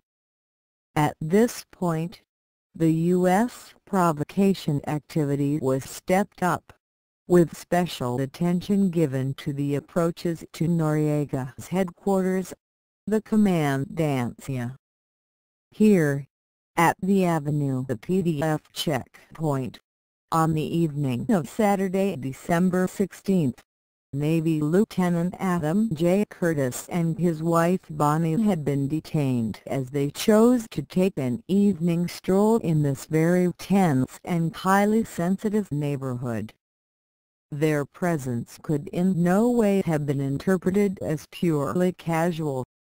Then, while Lieutenant and Mrs. Curtis were having their identity checked by the PDF, the car occupied by 4 other off-duty American officers in civilian clothes drove up. These officers would later say that they had taken a wrong turn towards Noriega's Commandancia, where the cat-and-mouse game of would-be kidnappers and their prey was known to go on at all hours. These U.S. officers alleged that the PDF guards had ordered them to get out of their car at gunpoint. But the U.S. officers also admitted that they attempted to depart from the area of the PDF checkpoint at high speed, and it is not clear in which direction they were headed. The U.S. officers' car did succeed in departing the scene. At this point, according to the U.S. account, the PDF guards opened fire and wounded Marine Lieutenant Robert Paz, who is later reported to have died of his wounds at the U.S. Gorgas Military Hospital. Another U.S. officer in the car was reportedly slightly wounded in the leg. When Lieutenant and Mrs. Curtis were released by the PDF some 4 hours later, they alleged that Lieutenant Curtis had been beaten, and Mrs. Curtis fondled and sexually threatened by the PDF.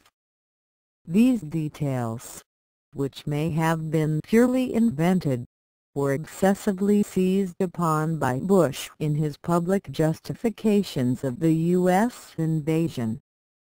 Published accounts indicate that the public affairs officer of the U.S. Southern Command suggested that Lieutenant Curtis be interviewed on television to recount his story, but that this idea had been quickly vetoed by Defense Secretary Cheney, suggesting that the U.S. Command Authority had its doubts about Curtis's ability to tell a tale useful for the Bush regime's propaganda mill.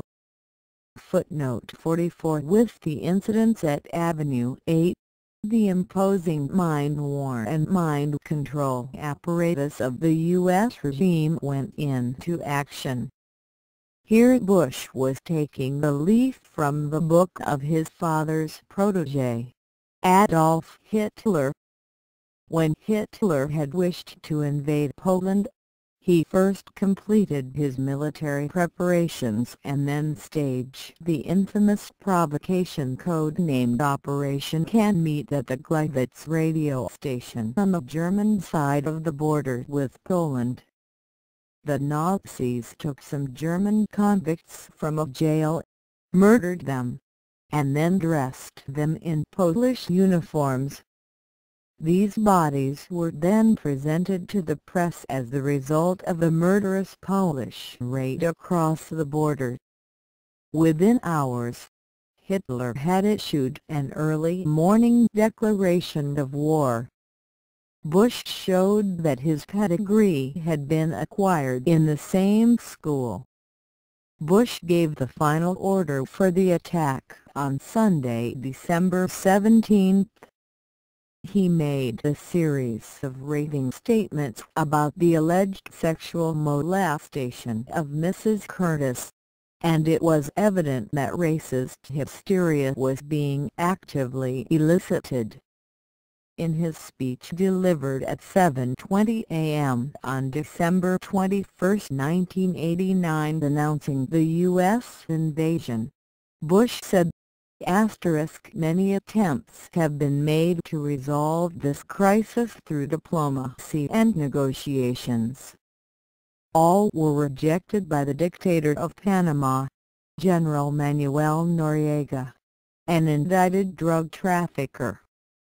Last Friday, Noriega declared his military dictatorship to be in a state of war with the United States and publicly threatened the lives of Americans in Panama. The very next day, forces under his command shot and killed an unarmed American serviceman, wounded another, arrested and brutally beat the third American serviceman, and then brutally interrogated his wife, threatening her with sexual abuse. That was enough. Footnote 45. On December 22, Bush was asked what had made him decide to launch the attack now. He replied, "I think what changed my mind was the events that I cited in briefing the American people on this yesterday. The death of the Marine, the brutalizing, really obscene torture of the Navy lieutenant, and the threat of sexual abuse and the terror inflicted on that Navy lieutenant's wife." Footnote 46. Later in the same press conference, Bush obsessively returned to the same topic, this time answering the question about the Soviet reaction to the U.S. move, "And I also need to let him Gorbachev know. Look, if an American Marine is killed, if they kill an American Marine, that's real bad. And if they threaten and brutalize the wife of an American citizen, sexually threatening the lieutenant's wife while kicking him in the groin over and over again, then, Mr. Gorbachev, please understand, this president is going to do something about it." Blacks and mestizos make up the vast majority of the population of Panama. The principal enemy image was constructed around the figure of Noriega, who was ridiculed as the pineapple in the U.S. media loyal to Bush. Noriega was not, however, the only target. Francisco Rodriguez, the pro-Noriega president of Panama, was, like Noriega, a mestizo, while the Minister of Government and Justice, the Minister of the Treasury, and the Minister of Labor were all black. The Foreign Minister was of Chinese background, as was the head of the small Air Force. The number of Noriega's leading PDF colleagues were black. By contrast, Guillermo Andor, the new U.S. puppet president who was now administered his oath of office by U.S. military officers on a U.S. military base, was white, and lily white was his retinue, including First Vice President Ricardo Arias Calderon and Second Vice President Guillermo Believe Ford. There would be only one non-white in the new Andor cabinet, the black woman who was Minister of Education. The rest of the U.S. assets belonged to the lily-white oligarchy of Panama, the rabid blancos or cottontails, who had ruled the country with supreme incompetence and maximum corruption until the advent of the nationalist revolution of General Homer Torrijos, Noriega's patron, in 1968. Honduras base was among the BMW revolutionaries who had attended anti-Noriega rallies only in the comfort of their air-conditioned limousines. These were Bush's kind of people. One of Bush's soldados in Panama, General Marxisno Rose, boasted that the Panamanians need to have a little infusion of Anglo values. The U.S. military operations, which got underway just after midnight on Tuesday, were conducted with unusual ferocity. The officers were obsessed with avoiding a repetition of the fiasco of Desert One on 1980, or the fratricidal casualties of Grenada. Mad Max Thurman sent in the new Stealth and A-7 fighter bombers, and AC-13 gunships. The neighborhood around Noriega's commandancia, called El Corralo, was bombarded with a vengeance and virtually razed, as was the working-class district of San Miguelito, and large parts of the city of Colon. U.S. commanders had been instructed that Bush wished to avoid U.S. casualties at all costs, and that any hostile fire was to be answered by overwhelming U.S. firepower, without regard to the number of civilian casualties that this might produce among the Panamanians. Many of the Panamanian civilian dead were secretly buried in unmarked mass graves during the dead of night by the U.S. forces.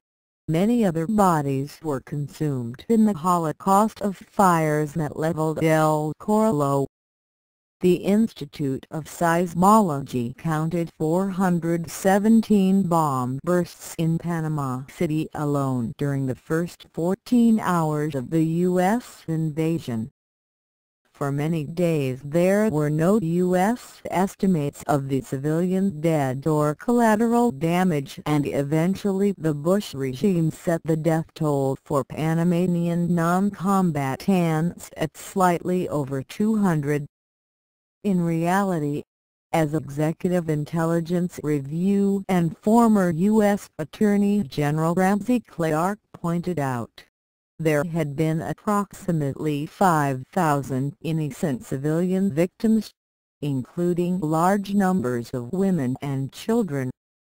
U.S. forces rounded up 10,000 suspected political opponents of democracy and incarcerated them in concentration camps, calling many of them prisoners of war. Many political prisoners were held for months after the invasion without being charged with any specific offense, a clear violation of the norms of habeas corpus. The combined economic devastation caused by 30 months of U.S. sanctions and economic warfare, plus the results of bombardments, firefights, and torchings, had taken an estimated $7 billion out of the Panamanian economy, in which severe poverty was the lot of most of the population apart from the rabid Blanco bankers that were the main support for Bush's intervention. The bombing left 15,000 homeless. The Honduran government purged several thousand government officials and civil servants under the pretext that they had been tainted by their association with Noriega. Ironically, the new U.S. puppet regime could only be described as a congeries of drug pushers and drug money launderers. The most succinct summary was provided by the International Herald Tribune on February 7, 1990, which reported, "The nation's new president Guillermo Honduras has for years been a director of one of the Panamanian banks used by Colombia's drug traffickers.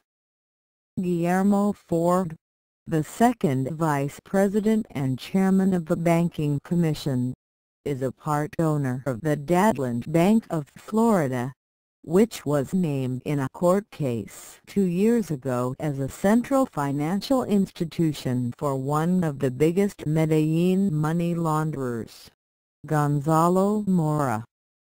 Rogelio Cruz, the new Attorney General, has been a director of the First Interamerica's Bank, owned by Rodriguez Dorjuela, one of the bosses of the Cali cartel gang in Colombia. The portly Andorra was also the business partner and corporate attorney of Carlos Elliot Almiron, the CIA bagman already mentioned. Elliot Almiron, the owner of the Panamanian branch of Philip Morris Tobacco, was arraigned in Bibb County, Georgia by DEA officials who accused him of conspiracy to import 600 kilos of cocaine per month into the U.S., and to set up dummy corporations to launder the estimated $300 million in profits. This project was expected to produce. Elliot was first freed on $8 million bail, after the successful U.S. invasion of Panama. All charges against him were ordered dropped by Bush and Thornburg. Bush's heart had gone out in his December 21 war speech, especially to drug pusher Billy Ford. You remember those horrible pictures of newly elected Vice President Ford covered head to toe with blood, beaten mercilessly by so-called dignity battalions? Bush, it would appear, has never wanted to become a drug pusher. As for Honduras' first vice president, Ricardo Arias Calderon, his brother, Jaime Arias Calderon, was president of the First Interamerica's Bank when that bank was controlled by the Cali cartel. Jaime Arias Calderon was also the co-owner of the Banco Continental, which laundered $40 million in drug money, part of which was used to finance the activities of the anti-Noriega opposition. Thus, all of Bush's most important newly installed puppets were implicated in drug dealing. The invasion presented some very difficult moments for Bush. From the beginning of the operation late on December 20th, until Christmas Eve, the imposing U.S. Marshal apparatus had proven incapable of locating and capturing Noriega. The U.S. Southern Command was terrorized when a few Noriega loyalists launched a surprise attack on U.S. headquarters with mortars, scattering the media personnel who had been grinding out their propaganda. There was great fear through the U.S. command that Noriega had successfully implemented a plan for the PDF to melt away to arms caches and secret bases in the Panamanian jungle for a prolonged guerrilla warfare effort. As it turned out, Noriega had failed to give the order to disperse. The reason for this is most instructive. Noriega had expected a U.S. move, but refused to credit the overwhelming evidence that the U.S. was launching a full-scale invasion for the purpose of completely dismantling the PDF and occupying the totality of Panamanian territory.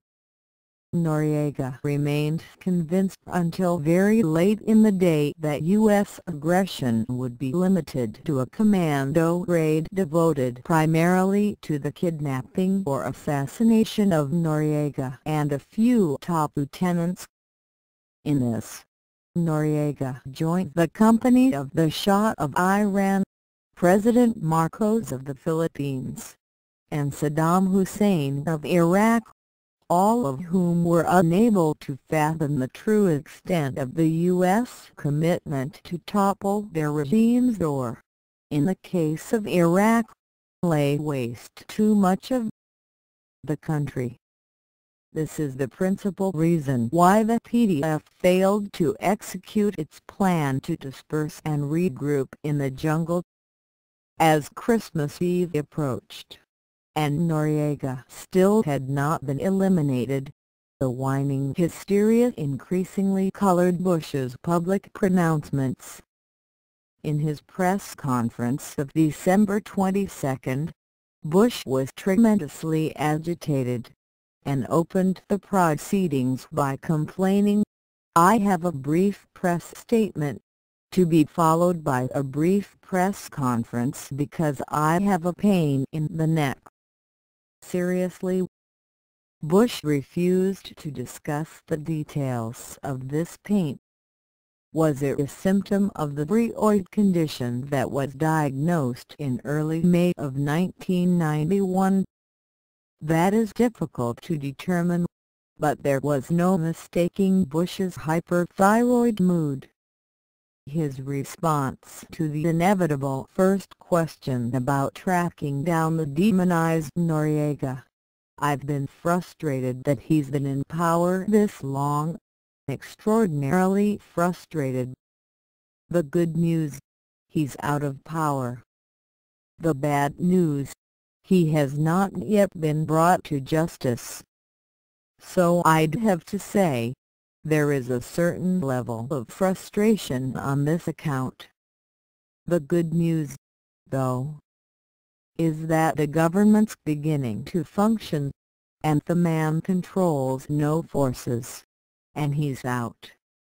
But, yes, I won't be satisfied until we see him come to justice. Noriega was irrelevant, Bush tried to suggest, since his government and army had both ceased to exist. But Bush lacked conviction. He feared the long Christmas days spent at home by 80 million families, with no news except the football scores and the mortified consternation of the U.S. regime Noriega had managed to elude. Then, on the evening of December 24, it was reported that Noriega, armed with a UC machine gun, had made his way unchallenged and undetected to the papal nunciature in Panama City, where he had asked for and obtained political asylum. There are no reports of how far George Bush gnawed into the White House bigelows upon hearing that news, but it is clear that there was important damage to the deep pile in the Oval Office. The standoff that then developed encapsulated the hereditary war of the Bush family with the Holy See and the Roman Catholic Church.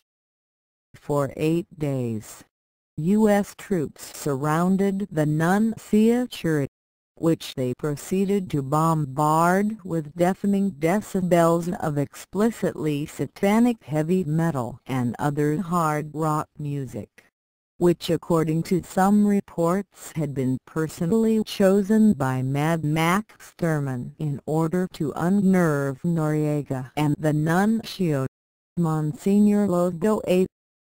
Noriega was reputed to be an opera lover.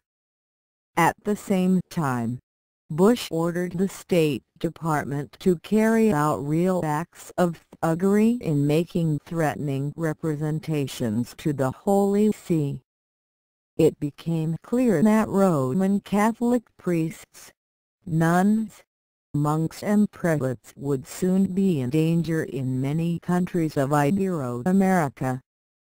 Nevertheless, the Vatican declined to expel Noriega from the nunciature in accordance with U.S. demands.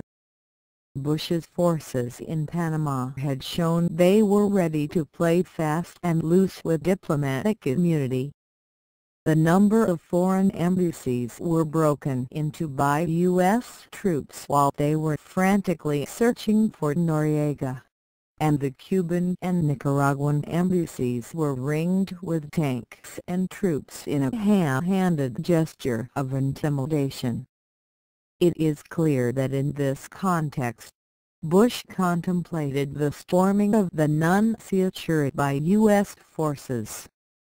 Perhaps he was deterred by the worldwide political consequences he would have faced.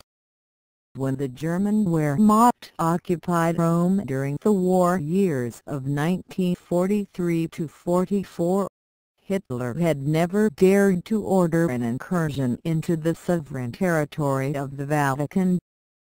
Could Bush face the opprobrium of having ordered what Hitler himself had ruled out? At this point, Bush's criminal energy failed him, and he had to look for other options.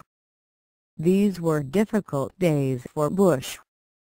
On December 27, he gave another press conference during which he was asked, Q. Do you fear that Mr. Noriega might disclose any CIA information that could embarrass you or the government? Bush: No. Q. Nothing whatsoever. Bush: I don't think so. I think that's history, and I think that the main thing is that he should be tried and brought to justice, and we are pursuing that course with no fear of that. You know, we may get into some release of certain confidential documents, that he may try to blindside the whole justice process, but the system works, so I wouldn't worry about that. Q. Would you open up any documents that he might request so that there be no question, as there has been in other cases?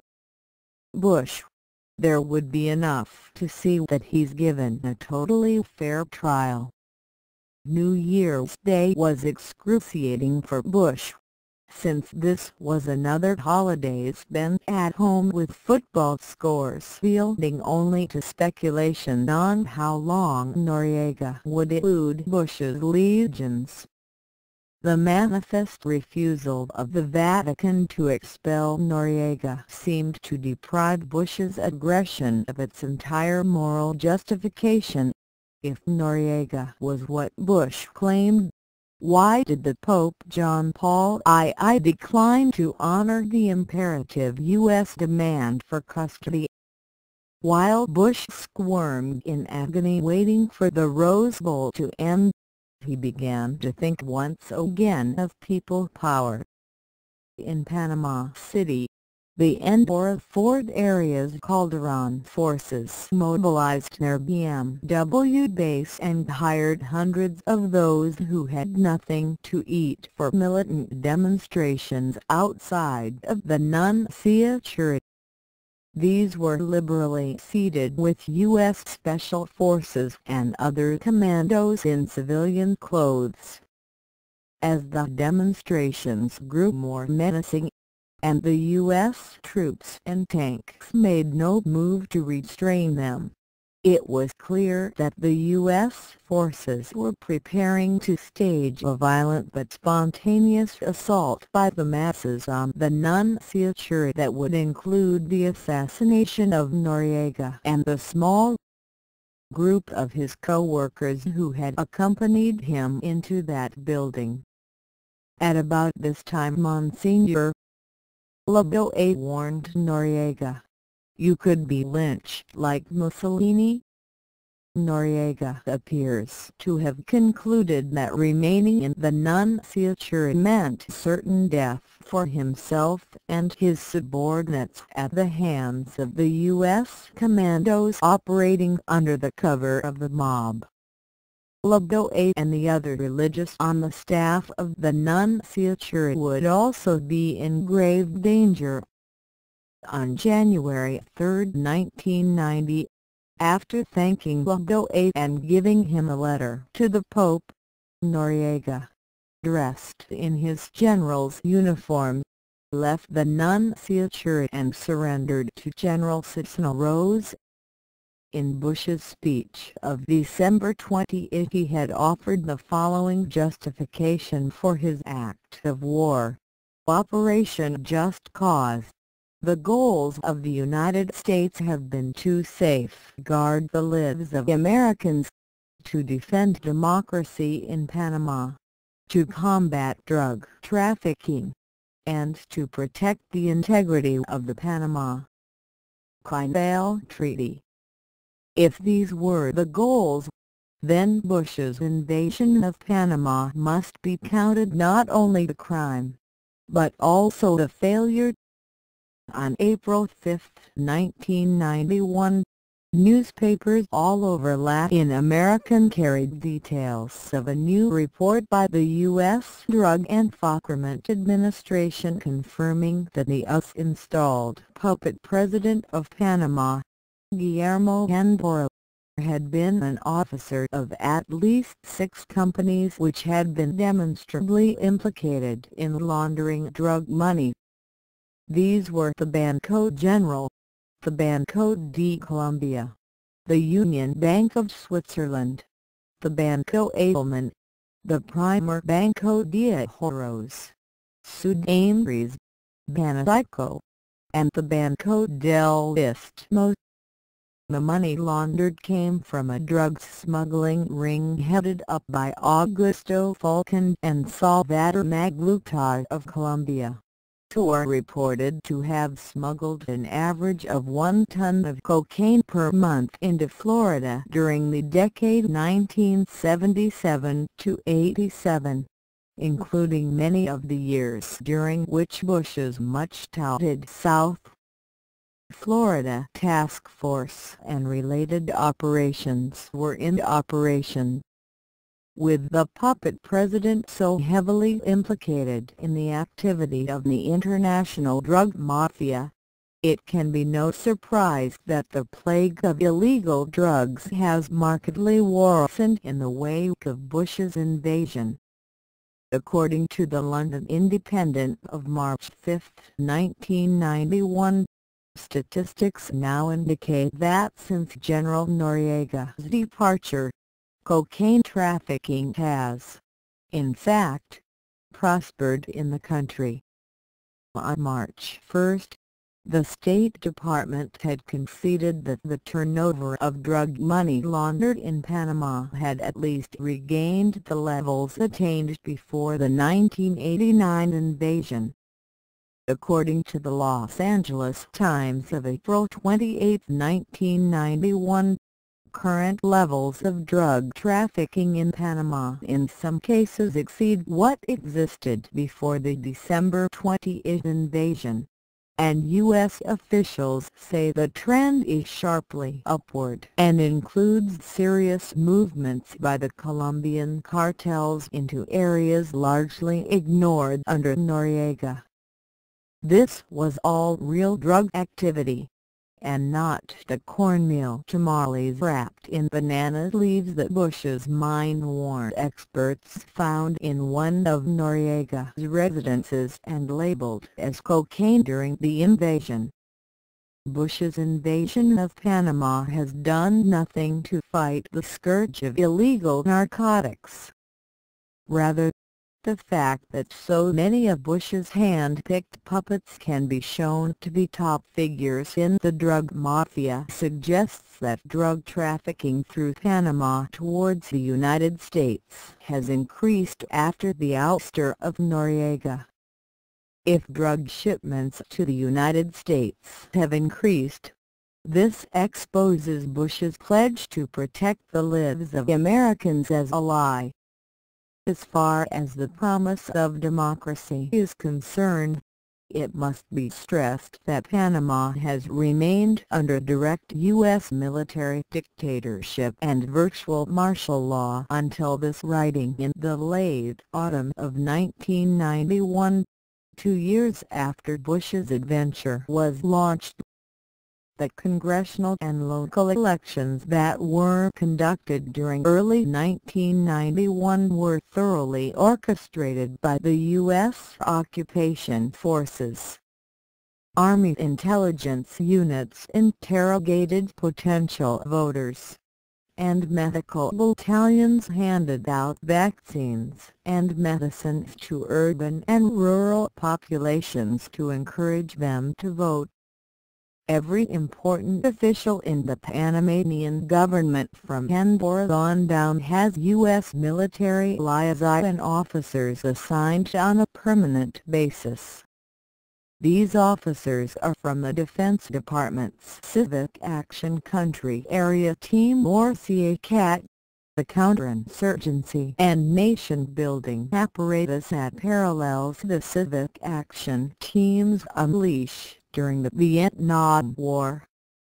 CACAT officers supervise all government ministries and even supervise police precincts in Panama City. The Panamanian Defense Forces have been dissolved, and the CACAT officers are busily creating the new constabulary, the Fuerza Pública. During December 1990 and January 1991, as the US-led coalition was about to launch its attacks into Iraq, large-scale military demonstrations were staged by the U.S. forces in the provinces of Chaitkin, Bocas del Toro, Panama, and Colon for the purpose of intimidating the large Arab populations of these areas, which the U.S. suspected of sympathizing with Iraq. Radio stations and newspapers which spoke out against the U.S. invasion or criticized the puppet regime were jailed or intimidated, as in the case of the publisher Escolastico Calvo, who was held in concentration camps and jails for some months after the invasion without an arrest warrant and without specific charges. Trade union rights are non-existent. After a demonstration by 100,000 persons in December 1990 had protested growing unemployment and Andorra's plans to privatize the state sector by selling it off for a song to the rabid Blanco bankers. All of the labor leaders who had organized the march were fired from their jobs, and arrest warrants were issued against 100 union officials by the government. But even the pervasive military presence has not been sufficient to re-establish stability in Panama. On December 5, 1990, heavily armed U.S. forces were sent into the streets of Panama City to deter a coup d'état that was allegedly being prepared by Eduardo Herrera, the former chief of police. As the popularity of Porky Canberra wanes, there are signs that the Bush State Department is grooming a possible successor in Gabriel Luis Galindo, the owner of the Banco del Istmo, one of the banks involved in drug money laundering. In the wake of Bush's invasion, the economy of Panama has not been rebuilt, but has rather collapsed further into immiseration.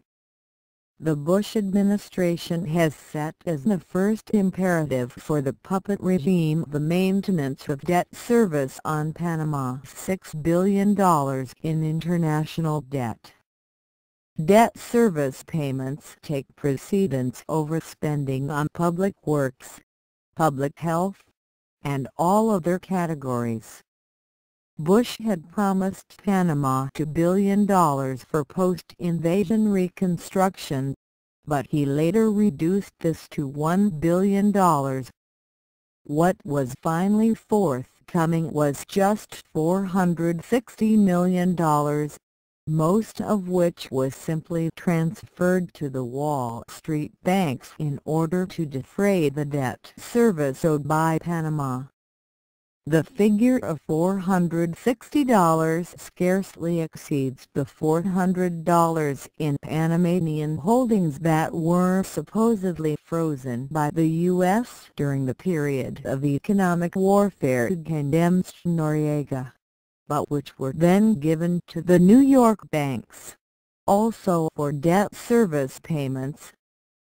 as far as the integrity of the Panama Canal Treaty signed by Torrijos and Carter, and ratified by the U.S. Senate is concerned.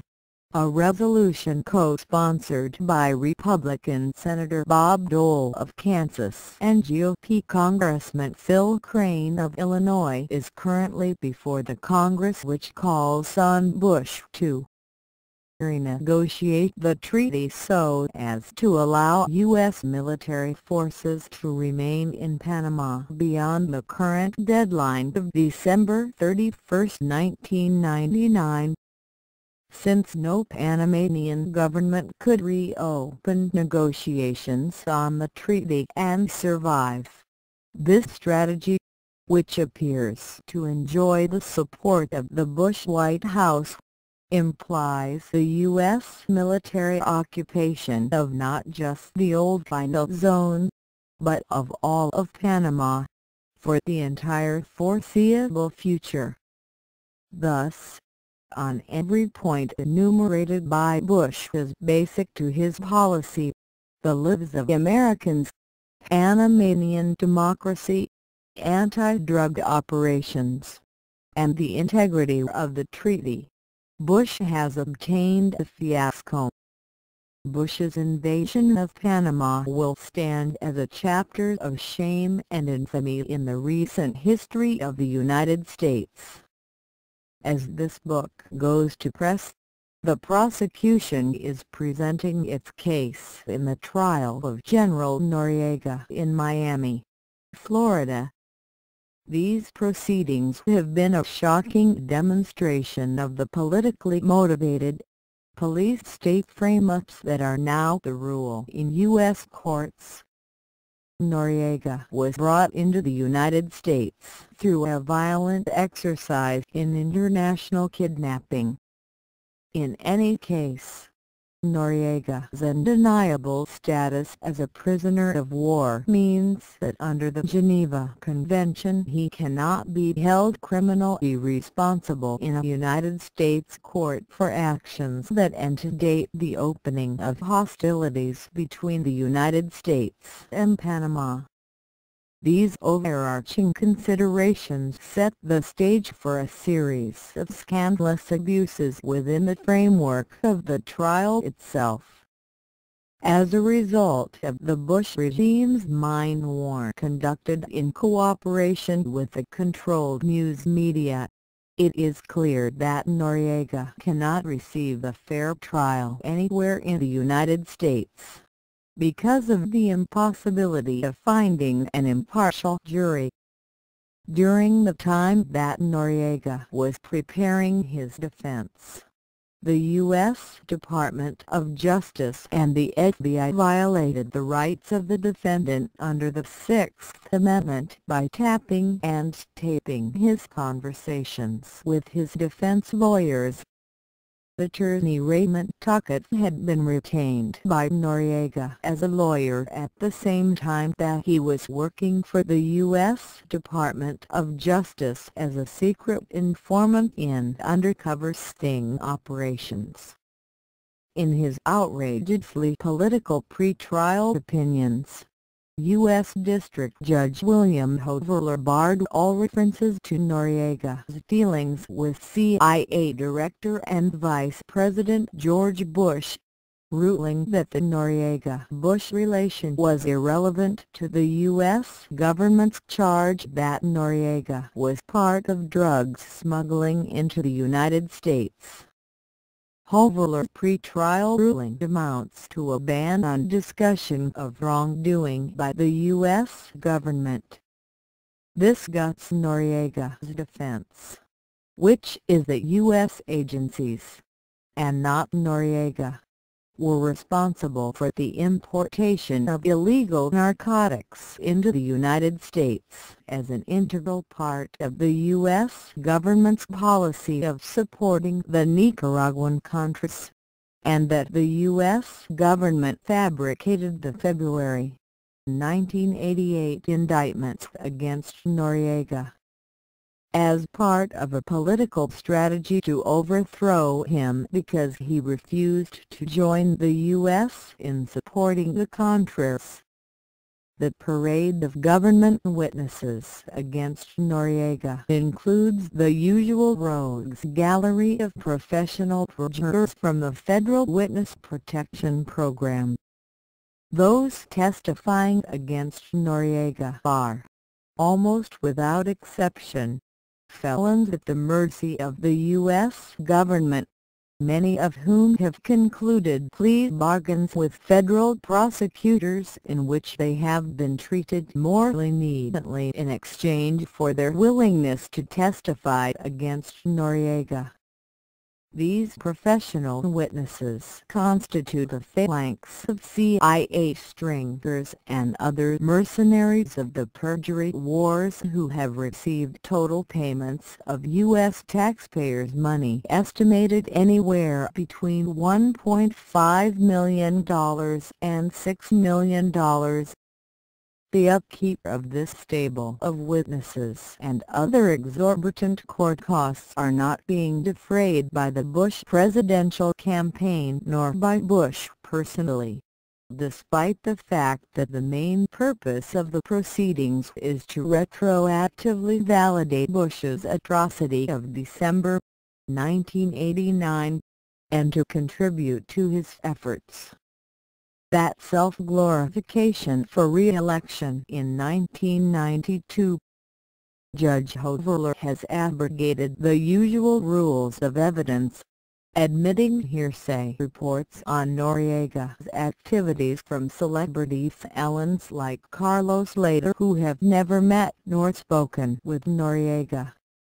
Despite this unprecedented mobilization of the police state apparatus, news media like U.S. News and World Report of September 23, 1991 have conceded that the Justice Department case against Noriega is shockingly weak, and legal experts not friendly to Noriega have asserted that the first month of the prosecution case had utterly failed to provide convincing evidence of any violations of U.S. law by Noriega.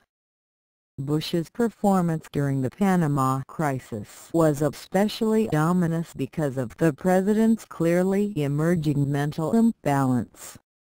Several outbursts during the Noriega press conferences had resembled genuine public fits. Racist and sexual obsessions were reaching critical mass in Bush's subconscious. These gross phenomena did not receive the attention they would have merited from journalists, television commentators, and pundits, who rather preferred studiously to ignore them.